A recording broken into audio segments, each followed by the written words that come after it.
Lounge. It's great to have you. Great to be here. We have a fun Saturday slate ahead for you. Kind of big stakes going on right now at WSOP. Not massive. I shouldn't say that. But pretty big prize pools. Our first event today will be a 320 buy-in, 2x re-entry, 75K guarantee. These guarantees have been getting smashed. We're about an hour into registration, and it's already almost double the prize pool. First place in this should probably be somewhere in the neighborhood of 50 or 60,000. We're also going to be starting a second table almost immediately. That should kick off, well, right about now. It's a $500 25K guarantee. Again, this has been getting much closer to 50 or 60,000 in the prize pool. We actually got second in this event last Saturday on our very first stream ever. So pretty excited to get back into the streets for this 500. See what we can take down there. Let me go ahead and pull this up for us. All right, cool. Okay, so we are two-tabling to start. I'll be adding a couple other events as the day moves on. There's a $100 10K guarantee and a $250, I believe it's a 15K guarantee. It might be a 20K guarantee. Either way, I'll keep you guys posted. There's a chance I play cash today. It's not a good chance. I'm exhausted. I've streamed every day this week. I don't know how. I don't know how you guys do it. It's not for me, man. This online poker thing, it's exhausting. I was supposed to take yesterday off. Christian decided to stream late night. His stream then died because he couldn't get onto WSOP, so he ran out of tables. So I said, hey, I'll carry it home. I'll play the last 2 hours. No big deal. Jump on the World Series, play some 510 deep stack, 2K cap. And 7 hours later, I ran two of the sicker bluffs I've ever run and lost $5,000. The bluffs got through. The bluffs were fine. The hands where I had what I felt was top end of value, not so fine. We got wrecked in those situations. All right, so here we have Ace King. This is in the 500, level 1. Very deep, obviously. Facing a lead here from the small blind. This doesn't really mean anything. We can play the hand a myriad of ways. Doesn't really matter what we do here. We just have too much equity to fold. So I'm going to like to just call. I think I would do this with the majority of my range that isn't Jack X. Letting the small blind come in kind of sucks, but it's not like he has a ton of equity anyway. Facing pot on the turn on this card is very strange. He easily could have been leading some of his bad fours, I suppose. In any event, we don't have very much equity to continue, so we're going to fold. Over here, we raise called a small 3-bet from the button. Check, check, flop. I think we get to start turning our hand into a bluff now. We're up against a lot of ace-king and ace-queen. We're going to go something in the neighborhood of half pot with the intention of going off on most rivers. We're just winning here. Winning here is nice. We're picking up premiums way too early. Way too good of hands way too soon in this 500. This is probably the first World Series event that I've ever registered on time. I have a tendency to, like, not max late reg, but, you know, get in there in the last hour when we're about 40 blinds deep. I'm not a big multi-tabler. I don't know if you've noticed. I'm kind of a live guy.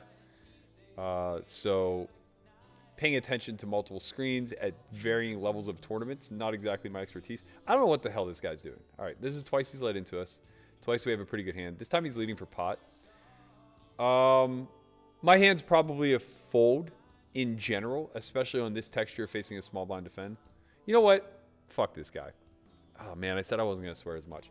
Whatever, fuck this guy. I'm not giving him the satisfaction. Let him win these small pots when they don't mean anything. If he's running bluffs here, good for him. He's putting himself out on a limb, taking on a ton of risk early in an event when it really doesn't matter very much. And there's no reason for me to reach for bluff catchers. I have a lot of hands to call there. I have a lot of Jack X, 9-10. Even Queen 10 for a gut shot is far better than Ace Queen high. We'll make him prove it to us later on whenever it really matters. All right, so we had some early action. I want to ensure that the stream is actually going off. From what I can tell, nothing is happening on YouTube. That's scary. Let me hit up the chat.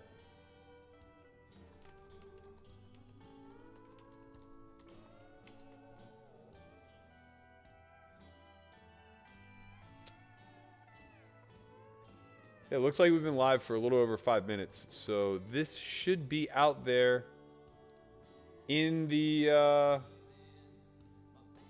universe. It's definitely not going through to YouTube, that's for sure. So we know that that's a thing. It looks like Twitch is getting data. Let me keep an eye on this for a second. Apologies in the meantime.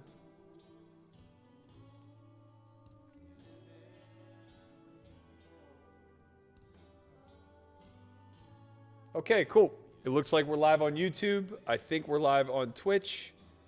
Perfect. Everybody's confirming on Twitch that we are good to go. Welcome. If you guys haven't been here before, welcome back.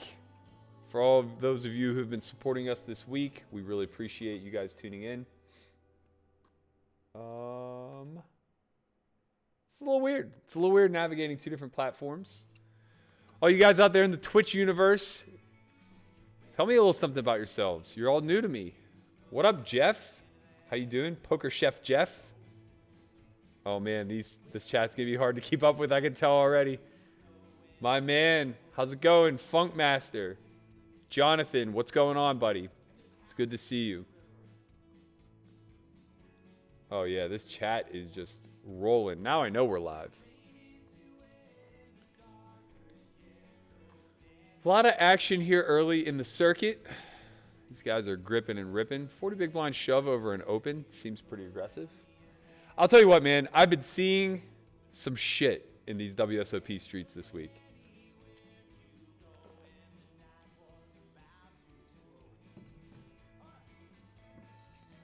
Thank you, Jeff. I'm glad you've been enjoying the streams. I hope you're right. I hope we crush some ass today. That's what we're out here to do. We are out here to crush some ass. Let's go. Shout out to my man Perkins for letting me jump on the Thirst Lounge stream. Do a little takeover today. He insisted that I tell you guys about my story. I don't know exactly which story we're going to get into first, but we're going to get a little real today, you know? That's the way these things work out. We meander our way through the early levels, through a little bit of story time. You get to know a little bit about me, a little bit about S4Y. I'm here to answer any questions that you all may have. By all means, fire away in the chat. I'll be paying close attention. What up, Landon? Good to see you back, my man. Young up-and-comer in every single chat on the poker sphere. Somehow he's currently in my chat doing some sort of editing work for Joey Ingram 1, I'm sure. And grinding 10 tables all at the same time for Nick Howard. It's crazy what this kid's able to do at 21.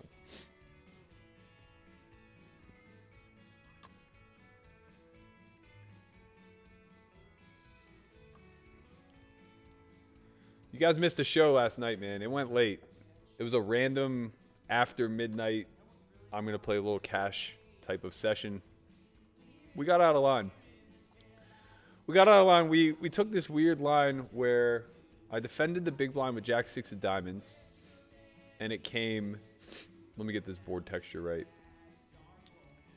It came Queen 8, 6, rainbow, no diamond. I check called, turns a king, check, check. River is a 4. So the final board ring reads King, Queen, 9, 6, 4. So 5, 7 and Jack 10 are both straights. I block bet with my 6, thinking it's good against ace high a fair amount. Oh, speaking of 6, we got him. My villain then chooses to raise me. And I just decide, what is he doing? He doesn't have Jack 10 after checking back the turn. He can't raise here. So I 3-bet his ass. I think he raised me to like 175.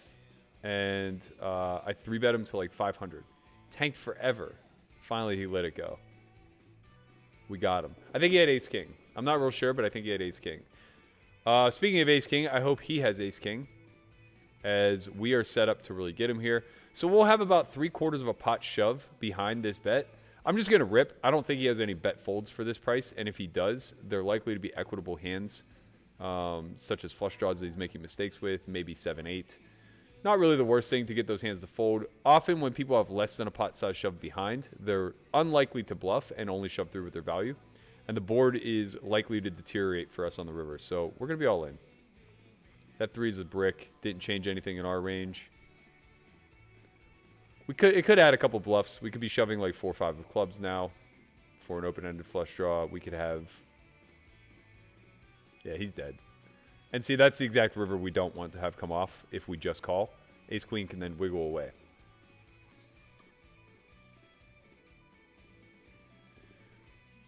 Oh, my man Party in the chat. What up, big guy? If you guys aren't familiar, one of the Thirst Lounge 10. Also, a man who enjoys a good prop bet. I really got a lot of pleasure out of watching him do the 1 mile prop bet. I can't remember what the time was. Was it sub 7 minutes? Remind me, man. Whatever it was, kudos for you to pulling it off. And yeah, I don't envy you, man. I have a funny story that kind of coincides with that. So when I was in high school, I was an athlete most of my childhood from like age 10 on. But as hard as I worked at being an athlete and doing what it took to be good at sports, I wasn't super into the whole conditioning side of things, right? So I never ran. And baseball was my primary sport, so there wasn't really a need to run. By the time I graduated, I had big dreams about playing college ball, maybe going on beyond that. And I was very determined to make it happen. So I ended up landing myself at a pretty good D3 school, Allegheny College in Meadville, PA. Shout out to those guys. I went sight unseen. They had just been to the College World Series, the D3 College World Series a year prior. The coach had spoken to me, said like I had already been accepted academically, and he needed a lefty on his staff. So I was just in, sight unseen, right? So I find out leading up that we need to achieve certain milestones in order to even get into fall ball. And one of them was running a mile in, man, it was slow. It was like, I think it was sub 7 minutes and 30 seconds. Not a fast mile at all. But bear in mind, like, I just never run, ever. And I wasn't the most fleet of foot at that age. So, like, I was mostly a first baseman and pitcher. I wasn't doing a whole lot of...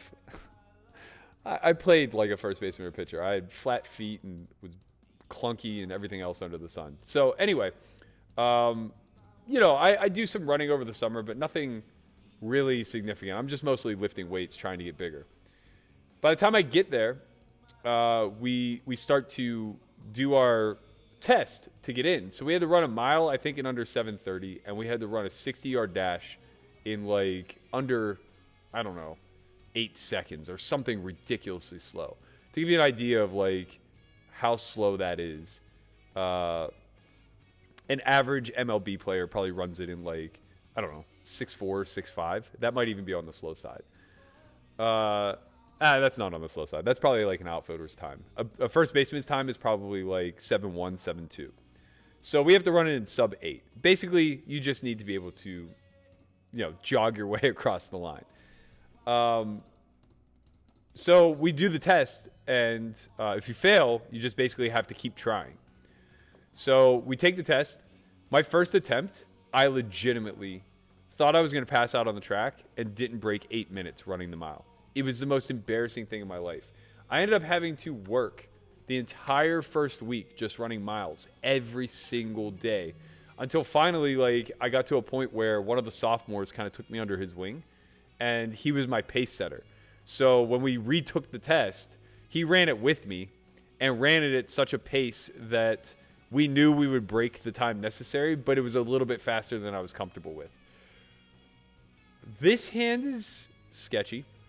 So he defends the big blind. I'm not going to really have many C-bets on this board texture, despite the fact that my hand kind of would have allowed me to. Once the king comes on the turn, advantage kind of shifts towards me. He shouldn't have a lot of value double checking here, but I mean, I guess he knows I'm going to stab this card a lot.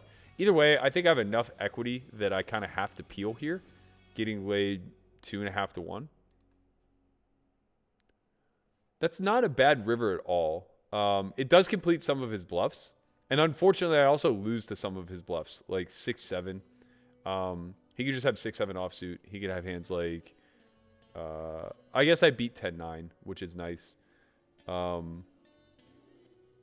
lose to 8-7, which is sort of a semi-bluff, but would also be a weird one to choose. This is a very strange line.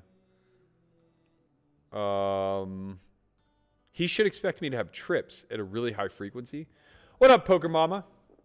Shout out to Casey Mills. Thank you for being here. Also one of the TL10. Are we going to play hero here? We beat 9-10. We lose to hearts that were semi-bluffing. I think we have to fold because it's a heart. He should expect us to have trips, so like this should be pretty under-bluffed.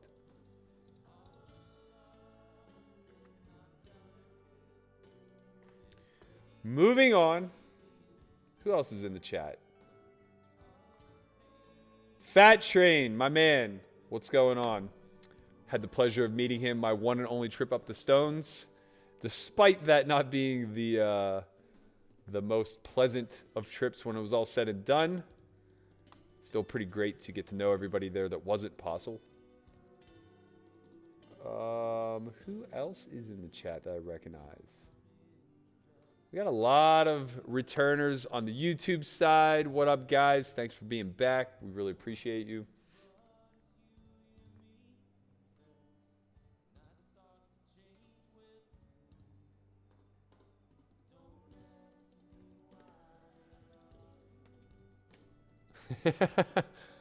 Oh man, I don't think I'm gonna get adopted into the Galfond challenge, though. I would be up for it.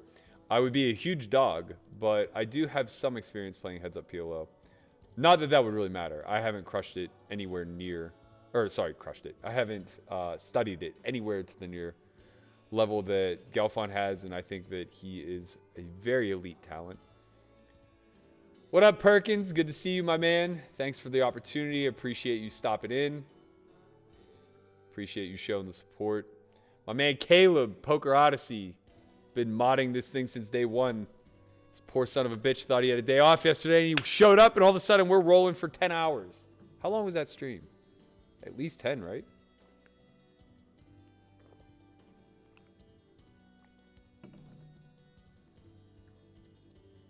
Did we get confirmation on how long my man had to run that mile under? This chat goes too fast for me. I can't keep up. We could have considered a lead here. We're definitely going to bet now.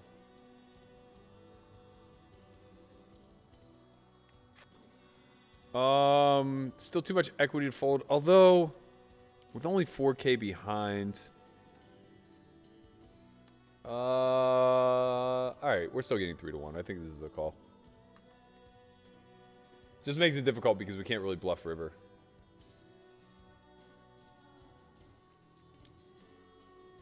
It is free to hit the like button. The like, the subscribe. I don't care if you like and subscribe us or Thirst Lounge or both. Just, you know, get out there. Show a little support. We appreciate you all. King of Hearts gives us an opportunity. It gives us a bluffertunity, if you will. If he starts checking here, I would expect that to be a lot of 6x. We don't, yeah. We weren't calling to bluff. Let's put it that way. The turn call may be a little bit on the loose side, especially with him only having pot and a half behind. I played 1 inning and got to bat once. Where? John Meyer was my roommate at Allegheny College, Jason. I don't know if he knows this. One of my absolute favorite people in the world. Please tell him I said hello. I haven't done a very good job of keeping up with him or some of the other guys I went to school with, but I love John. Honestly, one of the most social, personable people I've ever met in my entire life. He couldn't have come into my life at a better time. I was a recluse in college, and I got the pleasure of living with him for 1 semester before I transferred after getting cut. And I got cut from D3. It hurts, man. It hurts. I did play 1 inning. I did not get to bat. I don't even think I played 1 inning. I think I pitched like a third of an inning or something like that. But then I transferred to Gannon. I was a 4-year starter for a D2 school. So, you know, there are greener pastures, as they say sometimes. Chin cashed, I think, every event that he played. Didn't win barely anything because the events were very, very small. I got wrecked, if you care. All right, on this texture, I think we have a continue. I think we could consider a raise, not having the 8 of spades. But the problem is that he should be betting a lot of equity dense hands. This is annoying. This range just contains a lot of... Well, it contains a lot of hands, is the thing. But this size pretty much reeks of 2-pair plus. Very difficult to bluff for this size. He could conceivably have a hand like ace-9, ace of spades, which we're not overly concerned about. I'm a little loose here with my call. I could justifiably fold there too, especially being 3-ways, but you don't really expect the big blind to be making much of a play at that pot.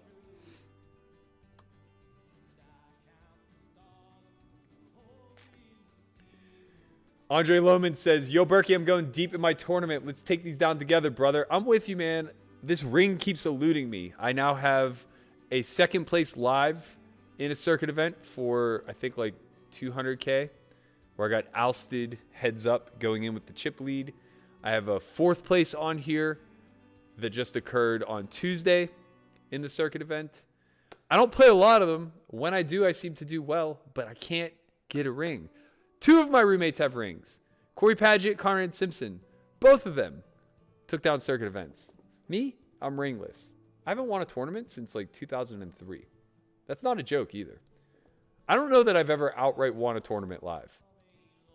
I've chopped a bunch, but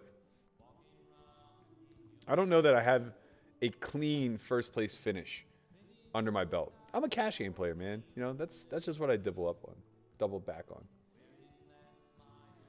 Oh, the story was over. I eventually cracked the 8-minute mark and got into spring training, but I almost died doing so. I actually started writing a blog about my backstory from childhood on. So the plan was to start at childhood and end at the big game and just have it be a complete work of you know, basically what my entire life up until this point looked like. I made it to the point in my journey where I got cut from Allegheny and had to transfer to Gannon. And right around that time, my granddad got sick and ultimately passed. Well, he had been sick, but he ultimately got terminal and passed away from cancer. But once I reached that point in the storytelling part, S4Y just became a massive part of my life and started taking up a lot of my time. So for whatever reason, I just stopped writing like 4 years ago. I'm determined during this quarantine to pick it back up.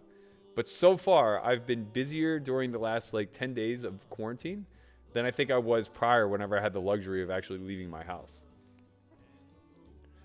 What up, Flow Junkie? If you want to catch up on that backstory, reading style through the blog, head to thevoicewithin.me.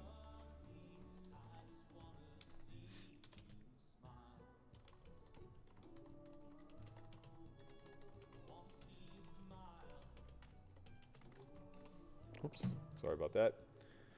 I put the link in the chat. You'll see it now. Well, you'll see it 5 minutes ago.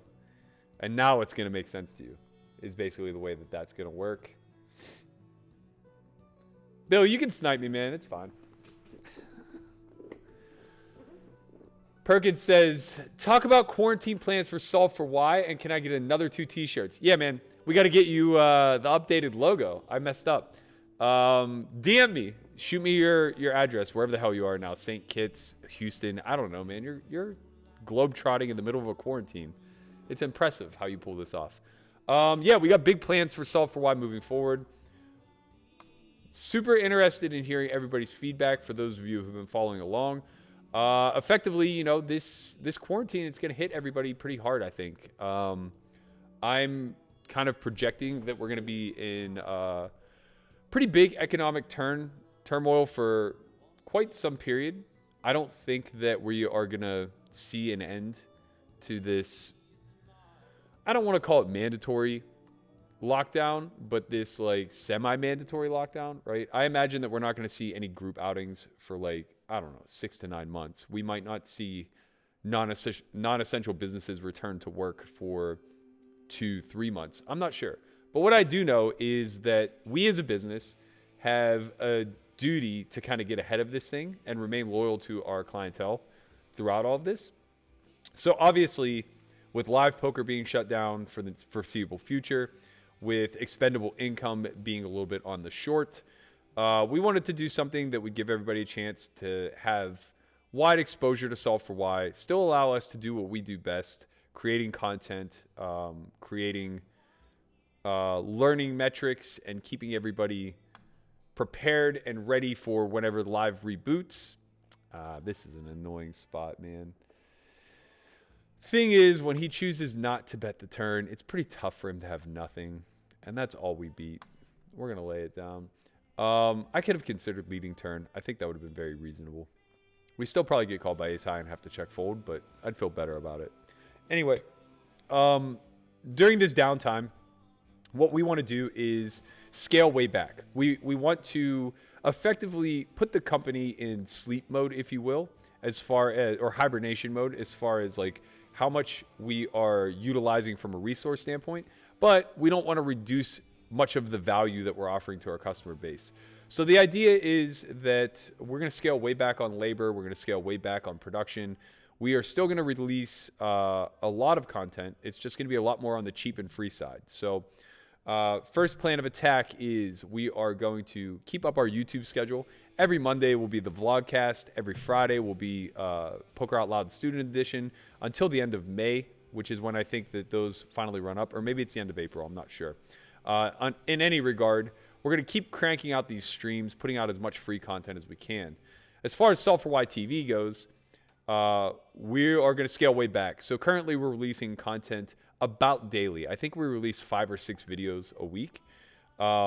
There are a multitude of series on there. There's Poker Out Loud. There's On Second Thought, the adjacent podcast that goes with Poker Out Loud. There's Punt It Off podcast where Jack Lasky and Matt Hunt dissect situations from both an exploitative lens and a equilibrium lens. There's Show Your Work, where we basically play and speak our thoughts. There is the monthly mastermind, where each month a coach does a webinar presentation as well as an open office hours where you can come with your questions, and that's all live for the members on the site. There's so much more. So we have a huge back catalog now of content, and the idea is we're gonna press pause on all of that. We're gonna press pause on all of that, and instead of releasing content daily, we're gonna release content weekly. So every other week, we're gonna do a monthly mastermind. It'll be myself and Christian. And then every other week, we are going to have some sort of training video. So it's mostly going to be Show Your Work style, where we're playing and speaking our thoughts, walking through strategy in depth as best we can. But effectively, 4 videos will get released each month. 2 of them will be available for live attendance, the monthly masterminds. The other 2 will be pre-recorded and produced that we will put out, basically helping you flesh out these strategies and put them in motion. The idea behind doing this is achieving a price point that everybody can afford in these downtimes. So we are going to scale all the way back from $125 a month to $9.99 a month. Think of it as COVID relief. You guys are all home and bored. I want you all to get better at poker. I want everybody in this chat to be able to come to us as the number one source for who they look to in times like this, to get better prepared for the live grind whenever the casinos do reopen, and everything else that comes alongside with preparing and training for taking on poker as a career. So we're going to be operating on that schedule indefinitely until life returns back to normal. Once the casinos reopen, once we have the ability to run academies again, where we can start to generate that revenue again, then we'll ramp it back up. We'll increase the price point back up to something closer to market value. We will start producing content, 5-6 days a week again. We'll really get after it. Speaking of getting after it, this is a very favorable texture. We're not going to check this board often, but I think in a 4-way pot where we're out of position, pretty natural check. I actually expect it will check through a lot. We could comfortably check raise a lot of hands like kings here. We could check raise hands like ace king. This bet is far too large. We are cooled off here some of the time. It's like ace 10, ace jack, but I don't really think he can bet shove. And outside of deuces and 2 combos of ace deuce, he's not going to have hands strong enough. So I think we're just willing to stack off here against this particular line. It's going to be annoying whenever he shows up with those few combos of ace 10, ace jack. But we are pretty protected. The issue is that he just doesn't have bluffs at this size. That's kind of the weird thing. He just doesn't really have bluffs. We're not going to see jack 10, queen 10, king jack type of hands here. But, I mean, I snap with ace queen. That's the thing. I don't know, man. The speed of it all just doesn't make sense. Yeah. Chop it up. Whack it up. He had one of the combos we thought he might have. This is loose. Just the way he played the entire hand is very laggy. He's not thinking about ranges. He's only thinking about the strength of his own relative hand. That's good to know. We'll take a quick note.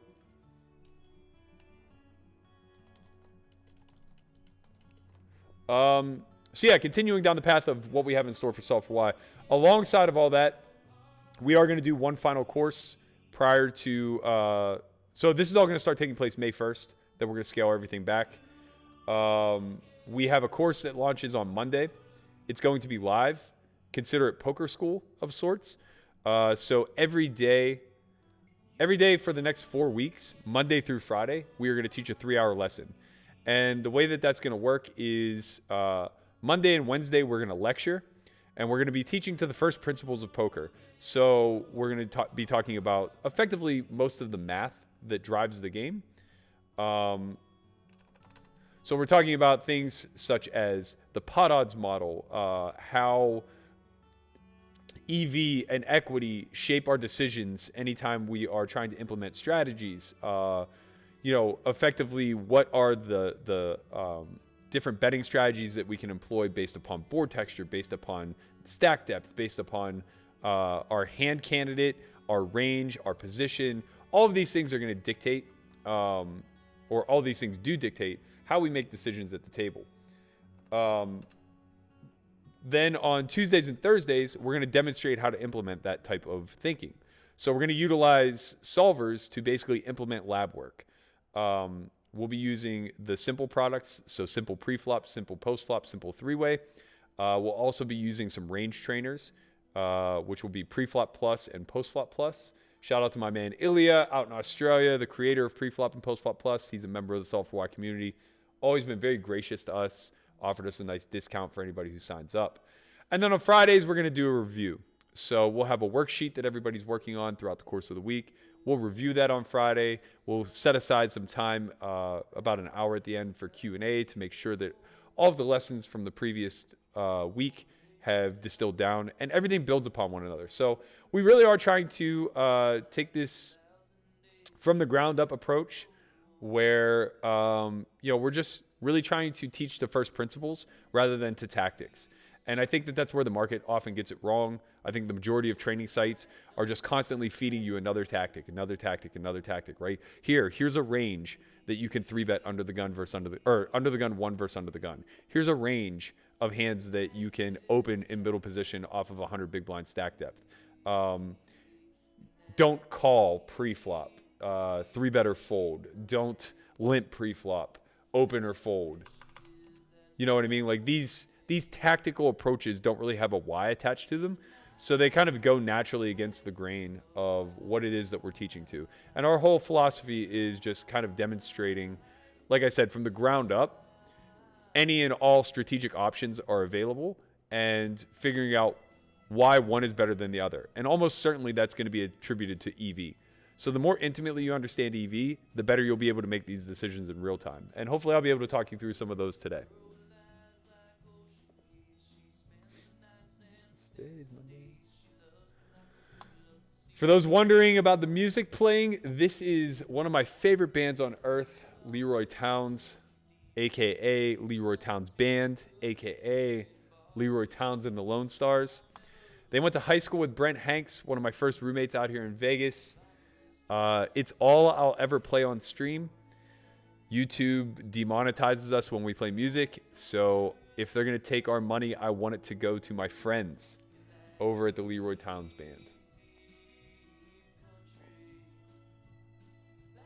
All right, we have a fun spot here. I think we're probably too deep to just flat. I do like flatting heavy, especially in these online tournaments because they're so shallow. Particularly in this spot, there's... Oh, I mean, yeah, okay. Yeah, there's no ante. And only one big blind. So this is a very disincentivized 3-bet. I should just have really, really, really good hands. But it's me. I have a lot of face equity that a lot of people don't understand. Jack, we'd love to we would love to convert you off of your upswing subscription, my man. Let's do what it takes to get you over here. Okay, so we do face the 4. That's kind of nice. So he's putting in about 16% of his stack.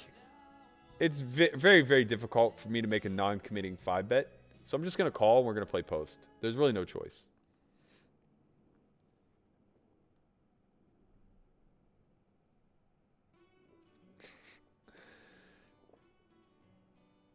Advantageous flop to me as the 3-bet caller, I think. Though ranges will run pretty symmetrically here. I'm just going to bet very small as the board will deteriorate if we just take one off.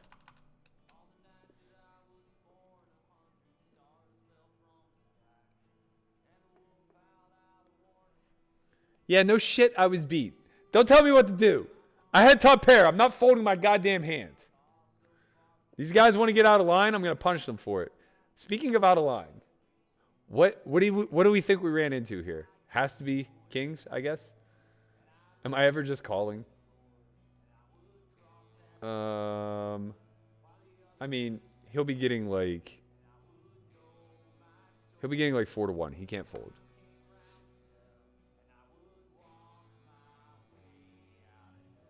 Wow.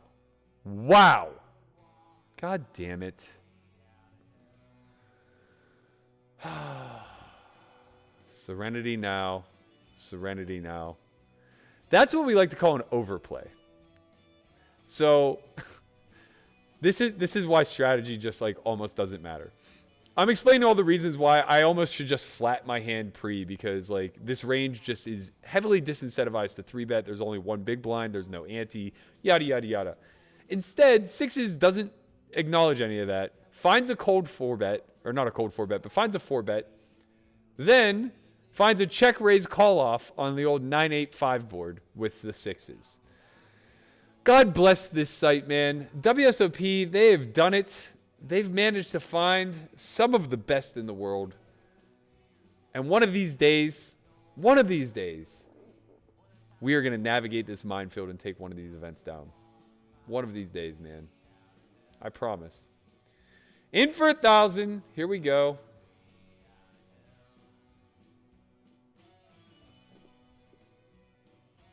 Oh, man. I'm glad it wasn't the circuit event. I'm glad we doubled up over there. Shout out to my man. Oh, sorry. I almost misspoke. And I got a text at the exact same time. Give me a sec. My apologies.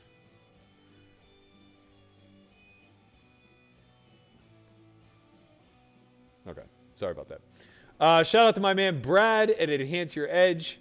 Telling me to fold because I'm beat. It's like he doesn't know me that well yet, man. It's like he doesn't know me that well yet. Talking and playing is super hard. But I feel like I play better whenever I'm able to talk through my thoughts, for what it's worth. Yo, I don't know if you guys have been following along on Twitter. Somebody mentioned the Galfon Challenge, and I just always feel the need to give Farah her shine anytime I get a chance. If you haven't been following, please follow her on Twitter. So I have no idea what happened today in the Gelfond Challenge, but I have a pretty good idea just based on her Twitter. I woke up late, obviously, because I was streaming late. I wake up and I see Farah tweet out that says, "Don't worry, we put Vinny down, or VD down for a nap, nice and early. He's snug as a bug in a rug." I just think that's absolutely hilarious. She's just going hard these days. I'm pretty sure Phil has cut it down to sub 150K deficit at this point, which is freaking incredible considering where we came from. George Malta says, S4Y, why would one buy subscription on S4Y TV rather than attend the homeschool course? I know they have different price tags, but one platform offers different from the other. It's really about how you learn, I think. So homeschool is very much a classroom environment. It is, a teacher-student atmosphere. There's a lot of room to get one-on-one help. There is a lot of interaction. There's lab work, so there's hands-on kinesthetic learning.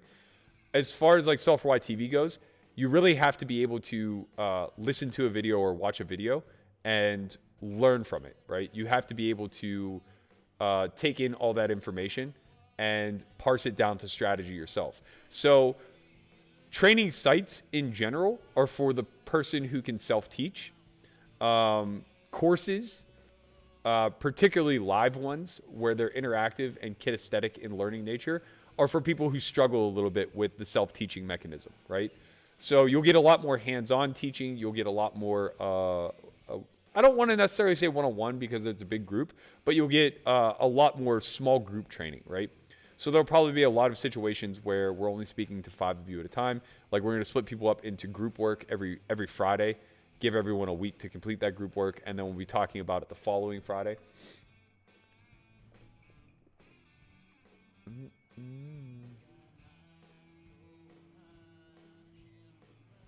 Veng, I hope you spell my name right one of these days, man.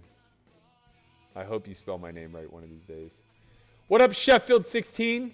Says Berkey's fire. I appreciate you, my man. Thank you so much for tuning in.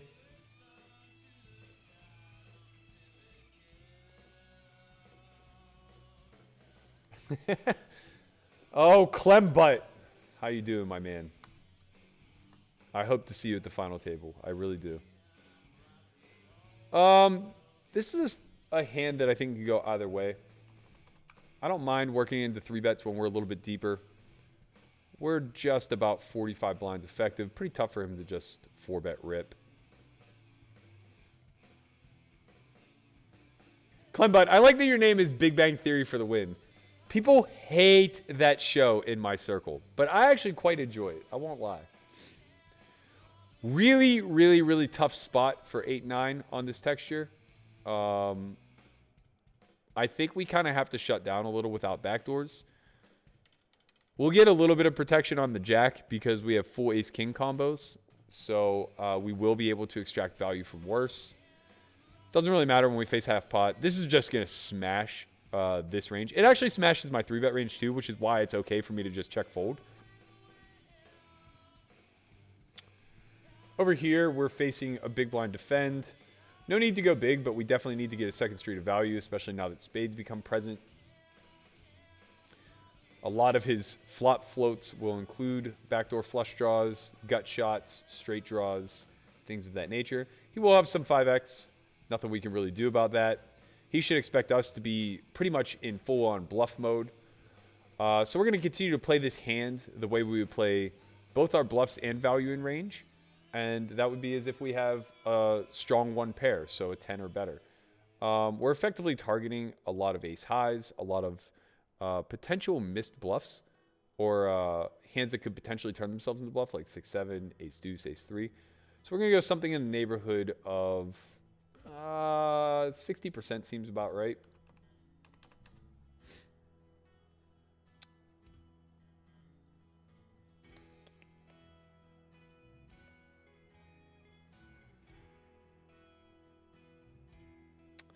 Gatsby. That's my dog's name, first of all. Great name. He's my best friend. He's the best pup on earth. Gatsby999888 says the virus is real, but basically the same as the flu, which kills way more people than this has. That's a very non-quantitative way of looking at it. The qualifier to your statement is so far, right? If we left this virus unchecked, it could very easily wipe out 10% of the Earth's population, right? It transmits from person to person at such a rapid rate that if we did literally nothing, there is... I haven't looked at the mathematical models, but I imagine that the projected models would be somewhere between a few weeks and a few months before effectively the entire world could be infected with the coronavirus.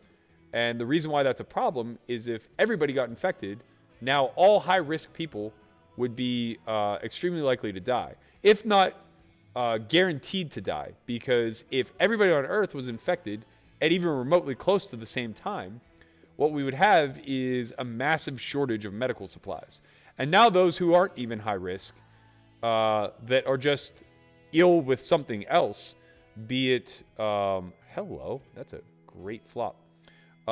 Be it, complications with pregnancy or injury or whatever the case may be, they'd be shit out of luck also. So it would take such a toll on our medical community that people would just be dying in the street. And as a civilized nation, that's not really something that anybody should be able to get behind. So this isn't just the typical flu. This isn't going to kill fewer people than the typical flu when it's all said and done. Hi! That's good news for us. And we're going to double again with a set. Fantastic. Let's go. This is the circuit main event today, so we are going to be playing for a big prize pool there. It's a nice one to get off to a head start in.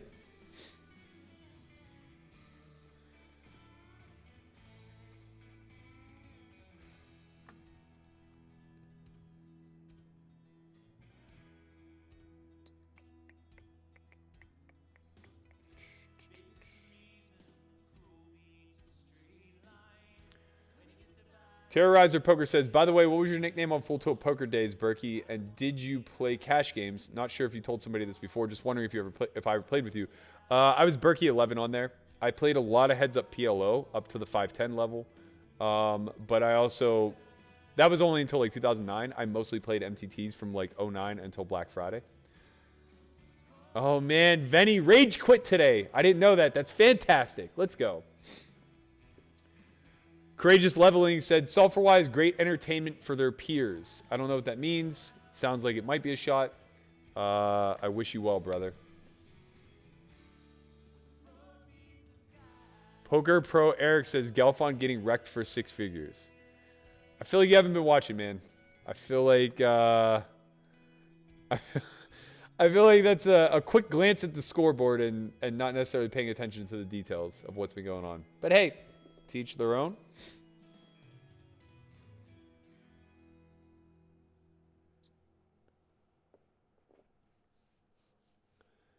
Danny Buzz 11, welcome. I know Pollux is definitely a crusher. I know he is. You don't have to tell me. I'm just saying that play was trash. That's all. You understand?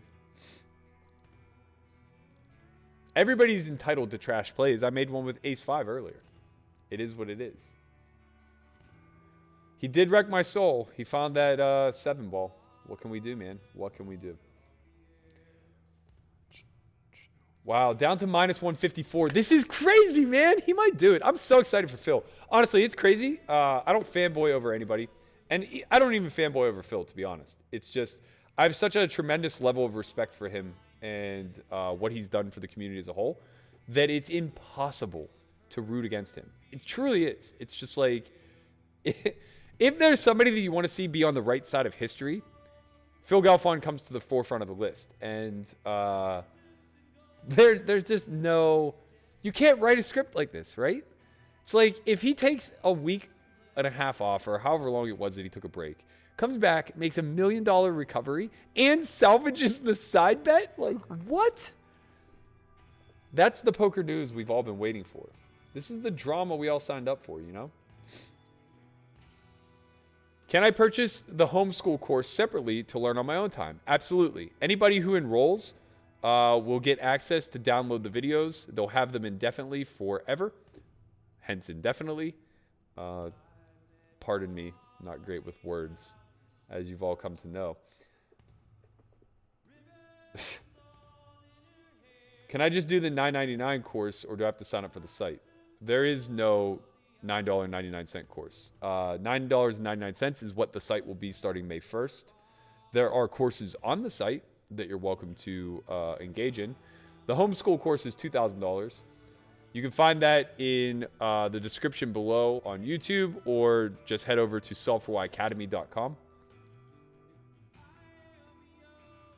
Okay, not the best flop, not the worst.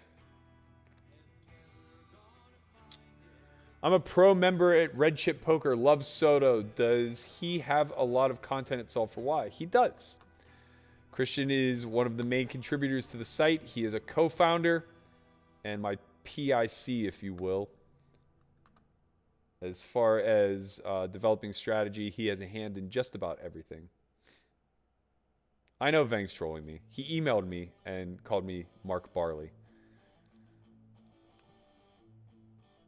I deserve it for calling George Jorge. Fishcake says, hey, Berk, you guys are spoiling us with the stream, so keep this content. It's not the content we deserve, but the content we need. I appreciate you guys all here supporting us. It's crazy that you guys show up in droves every day, man. It's honestly, it's so flattering. I can't say enough.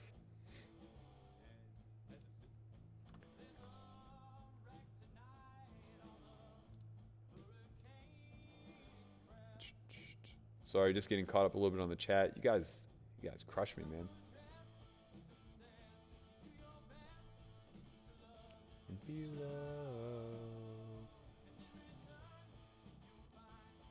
loved. Oh man, that's great. My roommates at home have the stream on the TV, and Corey said, Gatsby heard you say his name and perked up. I love it, man. I miss my pup. He's the best. All right, with all of these deep stacks, I think this very clearly fits into a 3-bet strategy. We should be a lot more aggressive on our button, especially versus these late position opens. George says, let's see your doggo. I have a border collie myself named Frankie, my best friend too.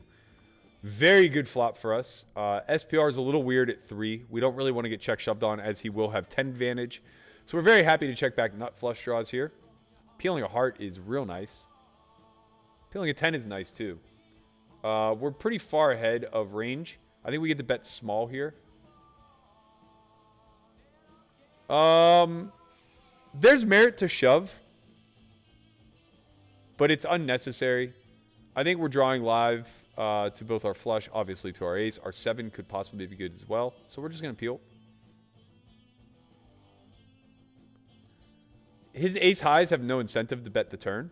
This is more likely to be hands like Queen Jack suited, King Jack suited, King Queen suited, things of that nature. We're just going to have to check down. We're sometimes going to lose to like 3x. So we might have like ace 3 of spades. We'll sometimes lose to like deuces through 9s. Yeah, that's fair. There's not really much we could do there. Gatsby's not here with me. He's at the house. Sorry. That's kind of annoying. The 10 on the turn actually hurts us pretty badly because it just splits us into a way ahead, way behind situation. His bet with 6s there is, it's okay. If I don't have hearts, I fold some of my ace highs there for sure. Particularly if I have like ace 7 of spades or something like that where I only have 1 over.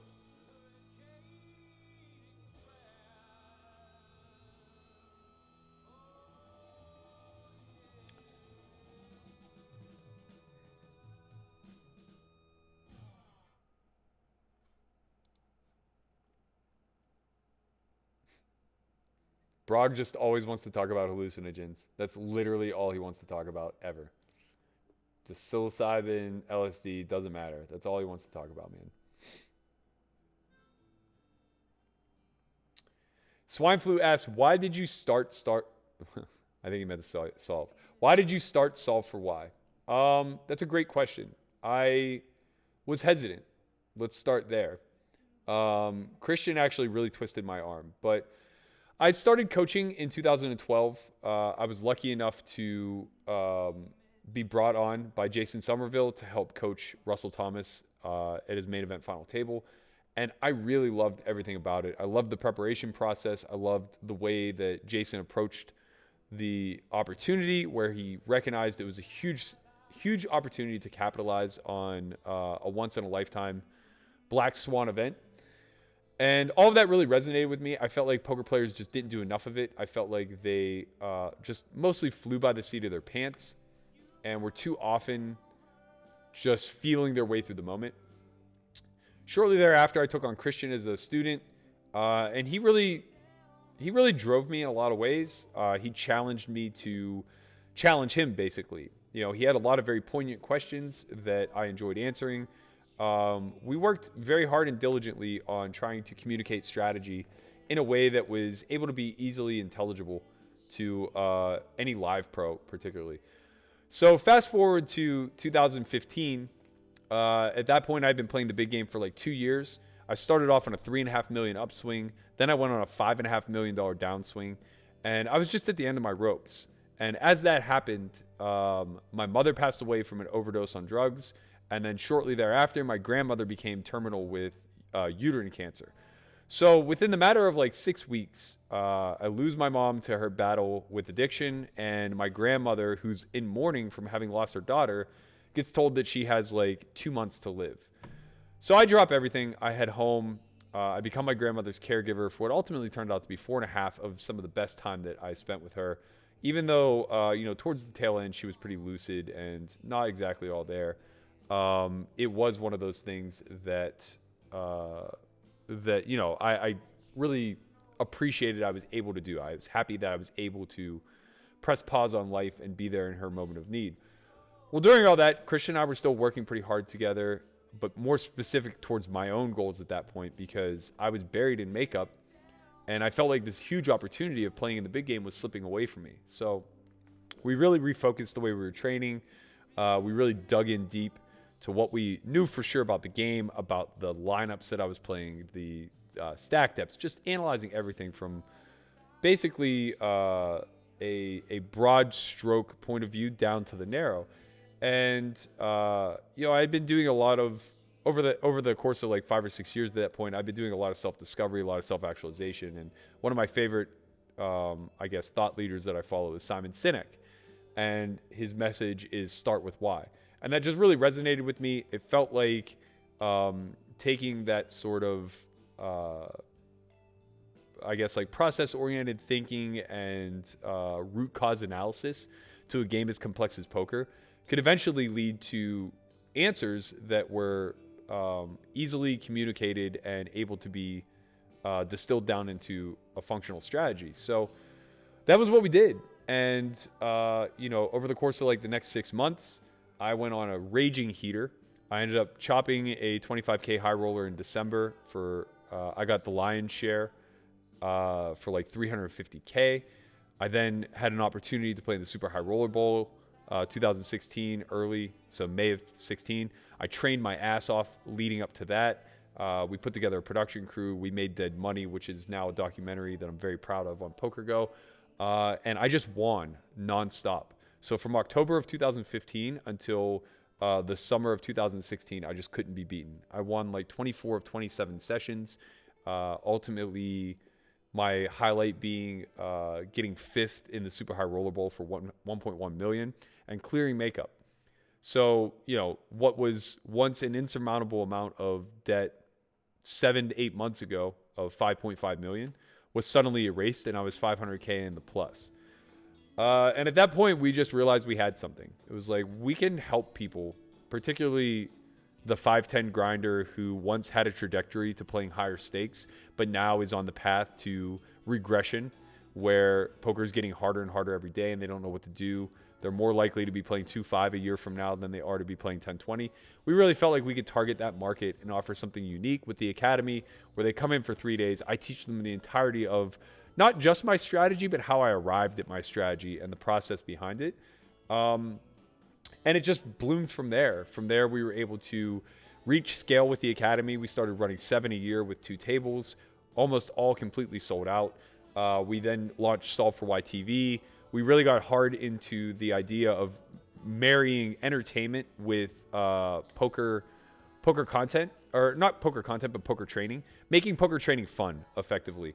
Poker Out Loud, obviously our flagship, one of the biggest hits that we've come across. We did a docu-series called Origins, basically detailing the beginnings until now of S4Y. And we have another documentary that's going to be coming out on PokerGo probably early summer called To Be Determined, where we follow a 1-2 grinder around for 8 months, kind of demonstrating what his why is and how bleak it can look sometimes whenever you're caught in the shit. So that's the long and short of how S4Y came to be, where we're at now, how we plan on moving forward.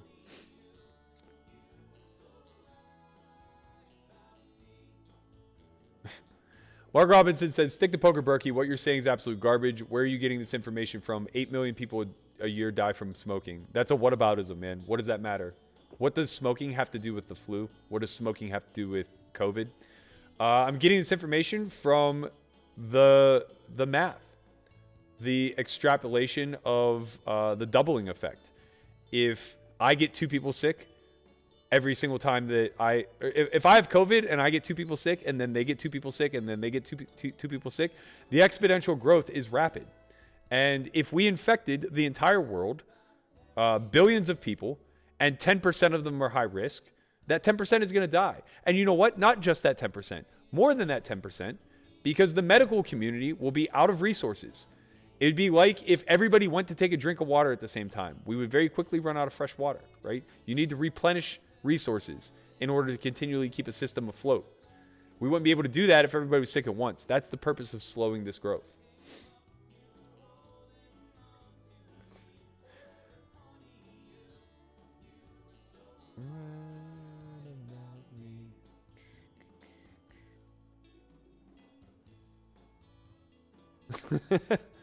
Oh man, I'm just getting caught up. Some of these comments, man. I love the chat. I genuinely do. It's 10% of you are high risk, but the other 90 of you are just beautiful people.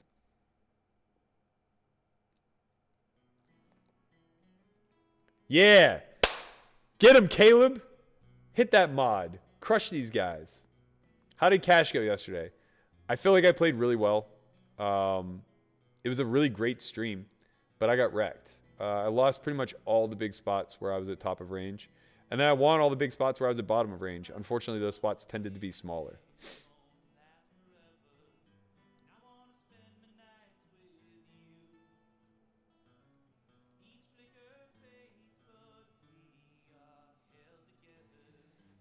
What up, Mark Murphy? Glad to see you could join us live. Nice to see you in the chat. I can't believe you're watching all the replays. You're an amazing person. Thank you so much. For those of you who can hear the song right now, this is called Something True. Leroy actually wrote this song for Brent Hanks and his wife. Played it at their wedding. Very sentimental song indeed.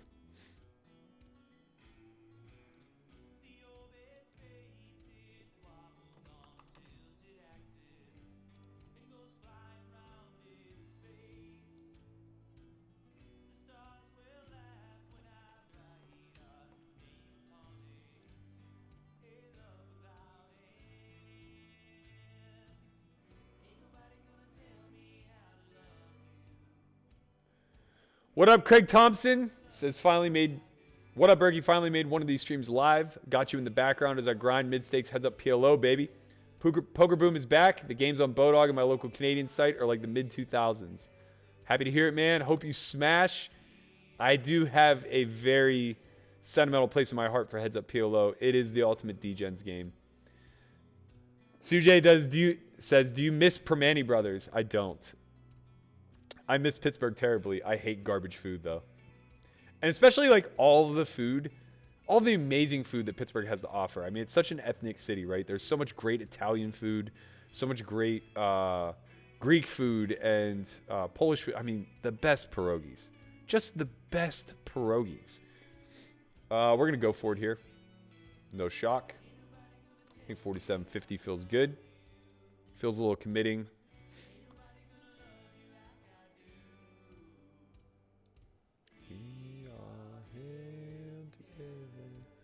Rick Walsh says, if you hit the flush with the ace of A7 of hearts, do you bet river? That depends on what heart I hit. So the more likely the heart is to give my opponent a full house, the less likely I am to bet. But honestly, probably not. I think I'm just forced to call because this is a close spot here. I think we can generally fold. But we're getting 2-1. Pretty difficult. We're never a 2-1 dog. Or more than 2-1 dog. I think we just have to call. It sucks when we run into ace king. It really does. Queen would be nice, but not to be. Reload. It's just tragic if we fold there and he shows us flip. So given the fact that we are exactly 2-1 against ace king and kings, and we heavily block aces, we just have to take that spot. Hope that he has a hand like jacks or tens. We could exploitively fold. If it weren't the re-entry period, I would fold. But during the re-entry period, I think that it's pretty reasonable to just get it in there in a close spot.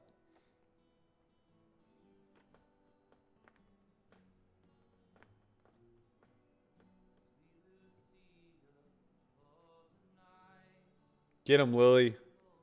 I see you out there punishing these guys for talking politics.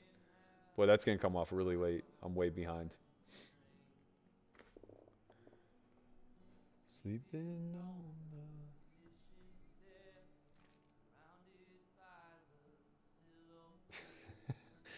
These streams and 90 Day Fiancé are all I have, Berkey. I hear you, man. I hear you.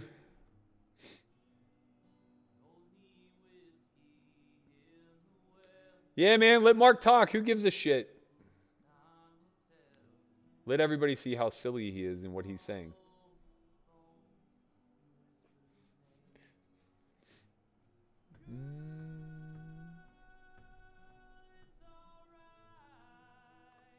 Donkey Puncher, what up? Good to see you, my man. Thanks for joining us today.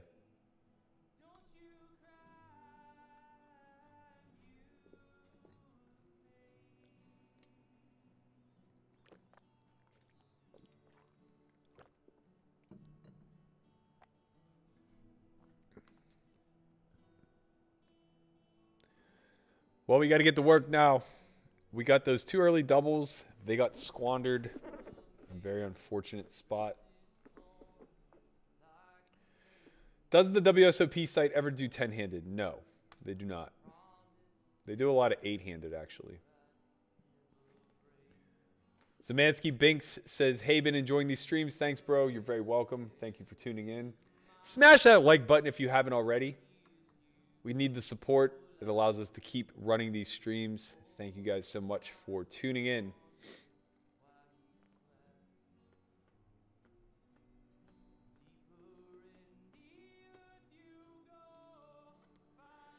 I'm with Lily, man. I need a punching bag too.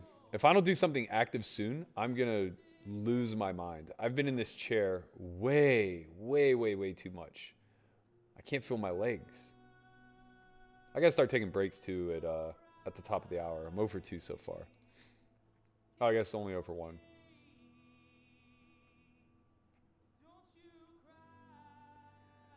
I don't know what Brad was talking about, but he said, Google this, sports gambling, Caesars FBI sting. That was the best summer of my life. So what he's referring to is Paul Fua and a bunch of the guys from Macau were here running a big sports betting ring out of Caesars, and they ultimately got collapsed upon by the FBI, but they were all in Ivy's room playing every single day. And I was lucky enough to get into those games for months and months and months on end. That was, I believe, the summer of 2016. Actually, it might have been 15. I can't recall. Either way, best summer I've ever had in my life. I think I went 0 for 27 at the World Series and lost like 80K. But I also think I won like I don't know, somewhere in the neighborhood of like 4.5 million playing cash. And that wasn't a lot of invites. It was like maybe 20 sessions.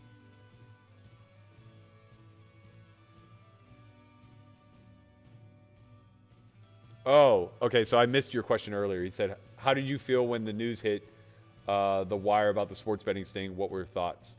Yeah, it's heartbroken, man, because I knew who was involved and I knew what it was going to do to my game. I didn't think anything of it, though, from a legality standpoint. I don't know enough of what was actually taking place.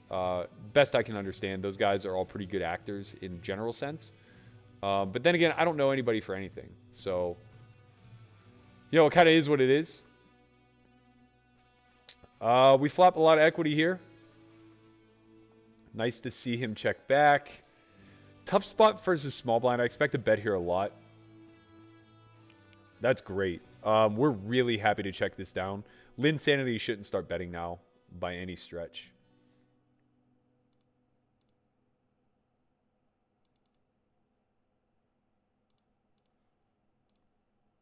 Sorry, I was in a hand at the other table. We flopped top pair, top kick. We were three ways. I check flop. Check through. We land on the turn now. Small blind leads. I don't really think he has a lot of 3x. So here, Linsanity does bet. Really shouldn't be. But I don't really think there's anything I can do. I'm forced to just call. It's a really good river. I'll be open ripping. I think if check 2, I don't really know that I have a choice. We just won there.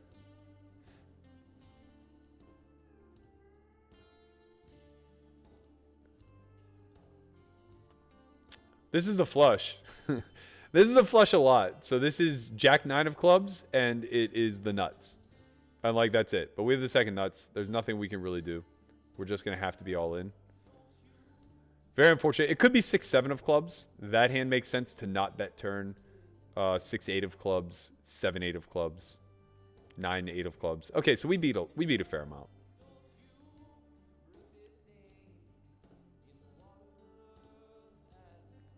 He shouldn't have anything to think about. He has to have ace-king at this point. Wow, we got cooled off. Okay, Linsanity has the nuts. Yeah, that's extremely unfortunate. God, that's so annoying, man. We are not running great. This is our last bullet. Pray for us. 2 early doubles. Now we're on bullet number 3. I wish I would have just flatted that ace-queen. Would have saved a lot. Here we have a good squeeze spot with jacks. We're going to go 1850. Yeah, I really wish I would have just flatted that ace-queen. Looking back on it, the call-off is fine. I probably just shouldn't have put myself in that sort of like reverse and plat odd spot.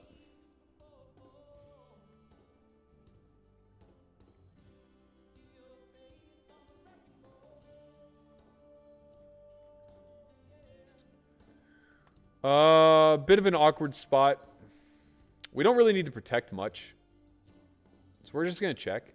I think he has a lot of pocket pairs when he raise calls. He'll have some king X. The queen sucks. That's probably a worse card than an ace. Maybe not. Not when we have jacks. We block queen jack of clubs. We block queen jack of spades. The board blocks queen jack of diamonds. So we're really only losing to like ace queen at this point. We're just going to check a third time. We probably could have block bet there. But he'll have some air that he needs to bet also.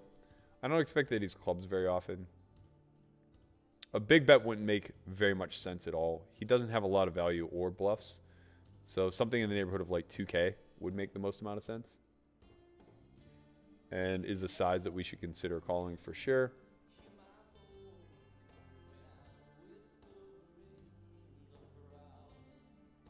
Yeah, that makes sense. Makes a lot of sense. His logical bluffs as played would be like ace-jack with the ace of clubs. Ace-10 with the ace of clubs. If he has like backdoor sorry, not backdoor diamonds. Hands that didn't have backdoors. So a hand like, I guess, ace-10, ace-jack of diamonds would be okay. I think that there's enough justification for us to call when the king pairs. It's a little annoying. That's a I mean, I think that hand has to call flop with backdoors anyway. So, I don't know that we really save much by betting flop, but probably could block bet there.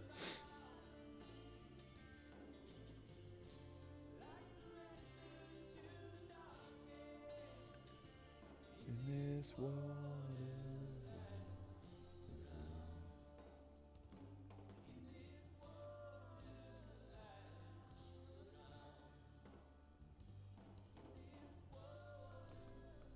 Where's Conrad? Where is Conrad? Conrad's watching. He's in here. You ever played with Bill Perkins? If so, how did that go? I have played with Perkins many times. There's a very fun hand between us from Poker Night in America about 4 years ago where I went check raise. I check raised as an overbet, and then I overbet shoved for like 3x pot on the turn or something ridiculous with a set of 8s where I was just pretty sure he had top pair and wouldn't fold. Luckily, I was right.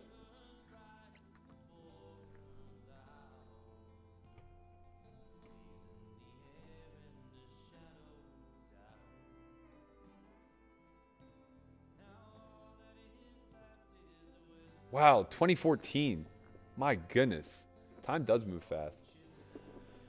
I guess that makes sense. That was my first real summer in the big game. No wonder I was so pie-eyed and inspired.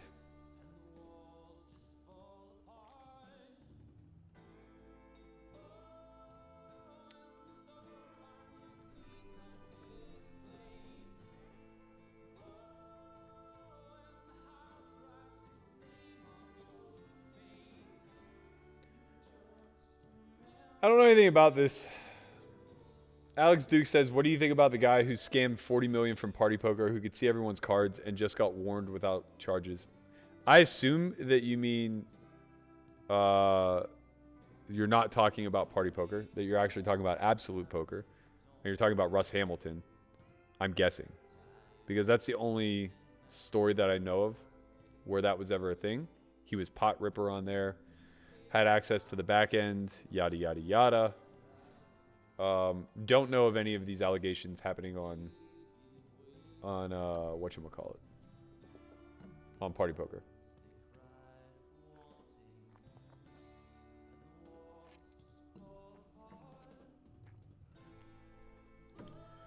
I don't know who Lynn Sanity is. Could be.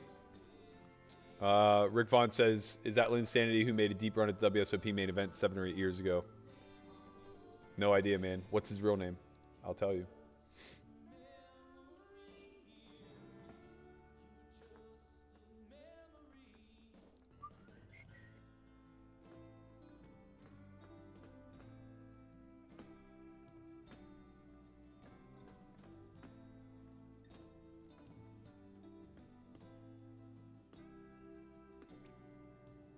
All right, we're all in here. I think 15 bigs. Good luck us.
Brad said, I guess betting flush draws is so 2007. I think his check on the flop is very good.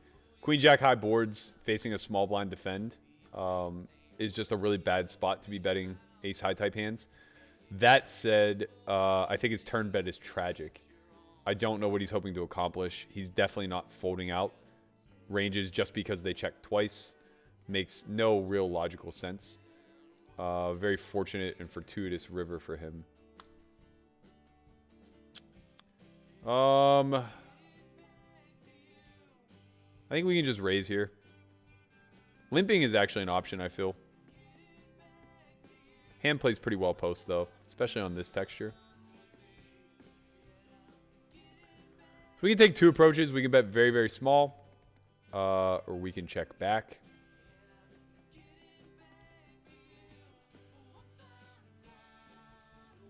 I'm going to check back, actually. I don't like that. I'm going to bet small. We have enough equity that we can even potentially call off. Oh my god. Good luck, us. Good luck, us. Help! Help! Help! We found help. I love it. That's great. It's one of those things where when we flop that much equity, even with the two diamonds present, we're never folding. So it's really just a matter of like, do we want to check back to preserve life? Or are we willing to bet get it in? I felt like bet getting it in was fine. Chad Goodrich asks, how many times in your career have you folded kings pre? Well, I don't know, man. Twice, 3 times, maybe tops. None that were memorable. I almost folded them pre against Garrett when he had aces, but decided to set mine instead and had it come king high. Then the old ace ball right on the turn. It's real easy to convince yourself he doesn't have aces at that point. It's like, he has to have some other hands. He didn't even bet the flop. Maybe he has queens. Maybe he has ace king. Maybe he has ace queen. I don't know. Thank you, Max Pell. I'm glad you're appreciating the stories. Thank you all for showing up. In droves, I might add. A lot of people viewing.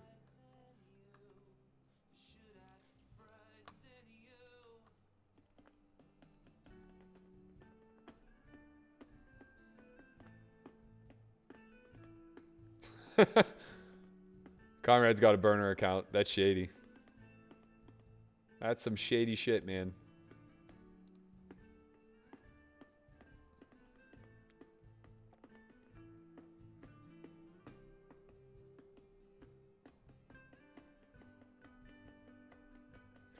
I don't think folding kings pre in a tournament is really ever right. I can't imagine when you would ever be deep enough to just know somebody has aces.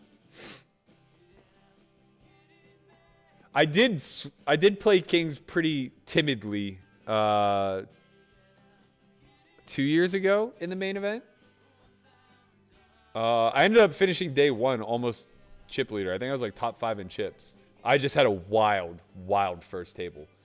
But I ended up getting cold 5-bet where I had kings. And we were like... I had almost doubled at this point. So I think we were like 80K effective in like level 2. So the blinds are like 153 maybe. Maybe not even. Maybe like 100, 200. And I got cold 5-bet to like, I don't know, 5K, something like that. And I just called 3 streets. I called pre, I called post. He ultimately ended up checking river. And I didn't have the guts to pull the trigger and bet. It turned out he had ace king high for no pair. SXZ says, do you agree with Chin that Andy is better or more difficult to play against than Adelstein? Not exactly. I think they're both very, very good. Wow. We got a spot. Maybe it's not a spot. It's not a spot. I don't know what the hell I'm thinking about. This is a less than... Oh, no. Okay. I do have a spot. I was thinking the blinds were 3-6. Okay. Almost 15 blind shove and then a almost 30 blind reshove. Oh, man. Tough to find two worse hands in these ranges. Oh, you hate to see it. Yay! Yay, ace ball. Okay, that makes me feel better. I think Andy and Garrett are both very good. I think Andy gives Garrett fits, and maybe that's why Chin thinks that he might be tougher. In my experience playing with them, Andy's more creative, but I also think that creativity in a lot of ways like plays into my favor because I think we think similarly. So I think he plays a little bit more like old Garrett. And I'm differentiating because Garrett's noticeably changed his strategy a lot over the last couple of years since he's been on stream more. I think he does a good job of like picking and choosing his battles. I think he does a good job of I'm going to bet small here. I used to just open rip these spots, but then I realized only worse is folding. I'm not folding, obviously. This is a nightmare. Now I might consider folding. Though he can just have clubs, so I may be a little bit prone to calling off. I don't know what limp calls off 20 and then just peels flop and then checks back this turn. I think it's a lot of hands that I have beaten, to be quite honest. Yeah, I'm going to win this pot. I just don't know if I would have had the guts to call. Okay, so he had king 10 off, king of diamonds, 10 of hearts. God bless you, World Series. God bless you. Yeah, so anyway, I think Garrett has gotten a lot more technically sound. He still steps out of the box and does a lot of wild shit, but his river discipline has increased tremendously over the last 2 years. He just used to be a talk it out loud, flick it in kind of guy. And I think like all the table talk made him feel better about calling it off.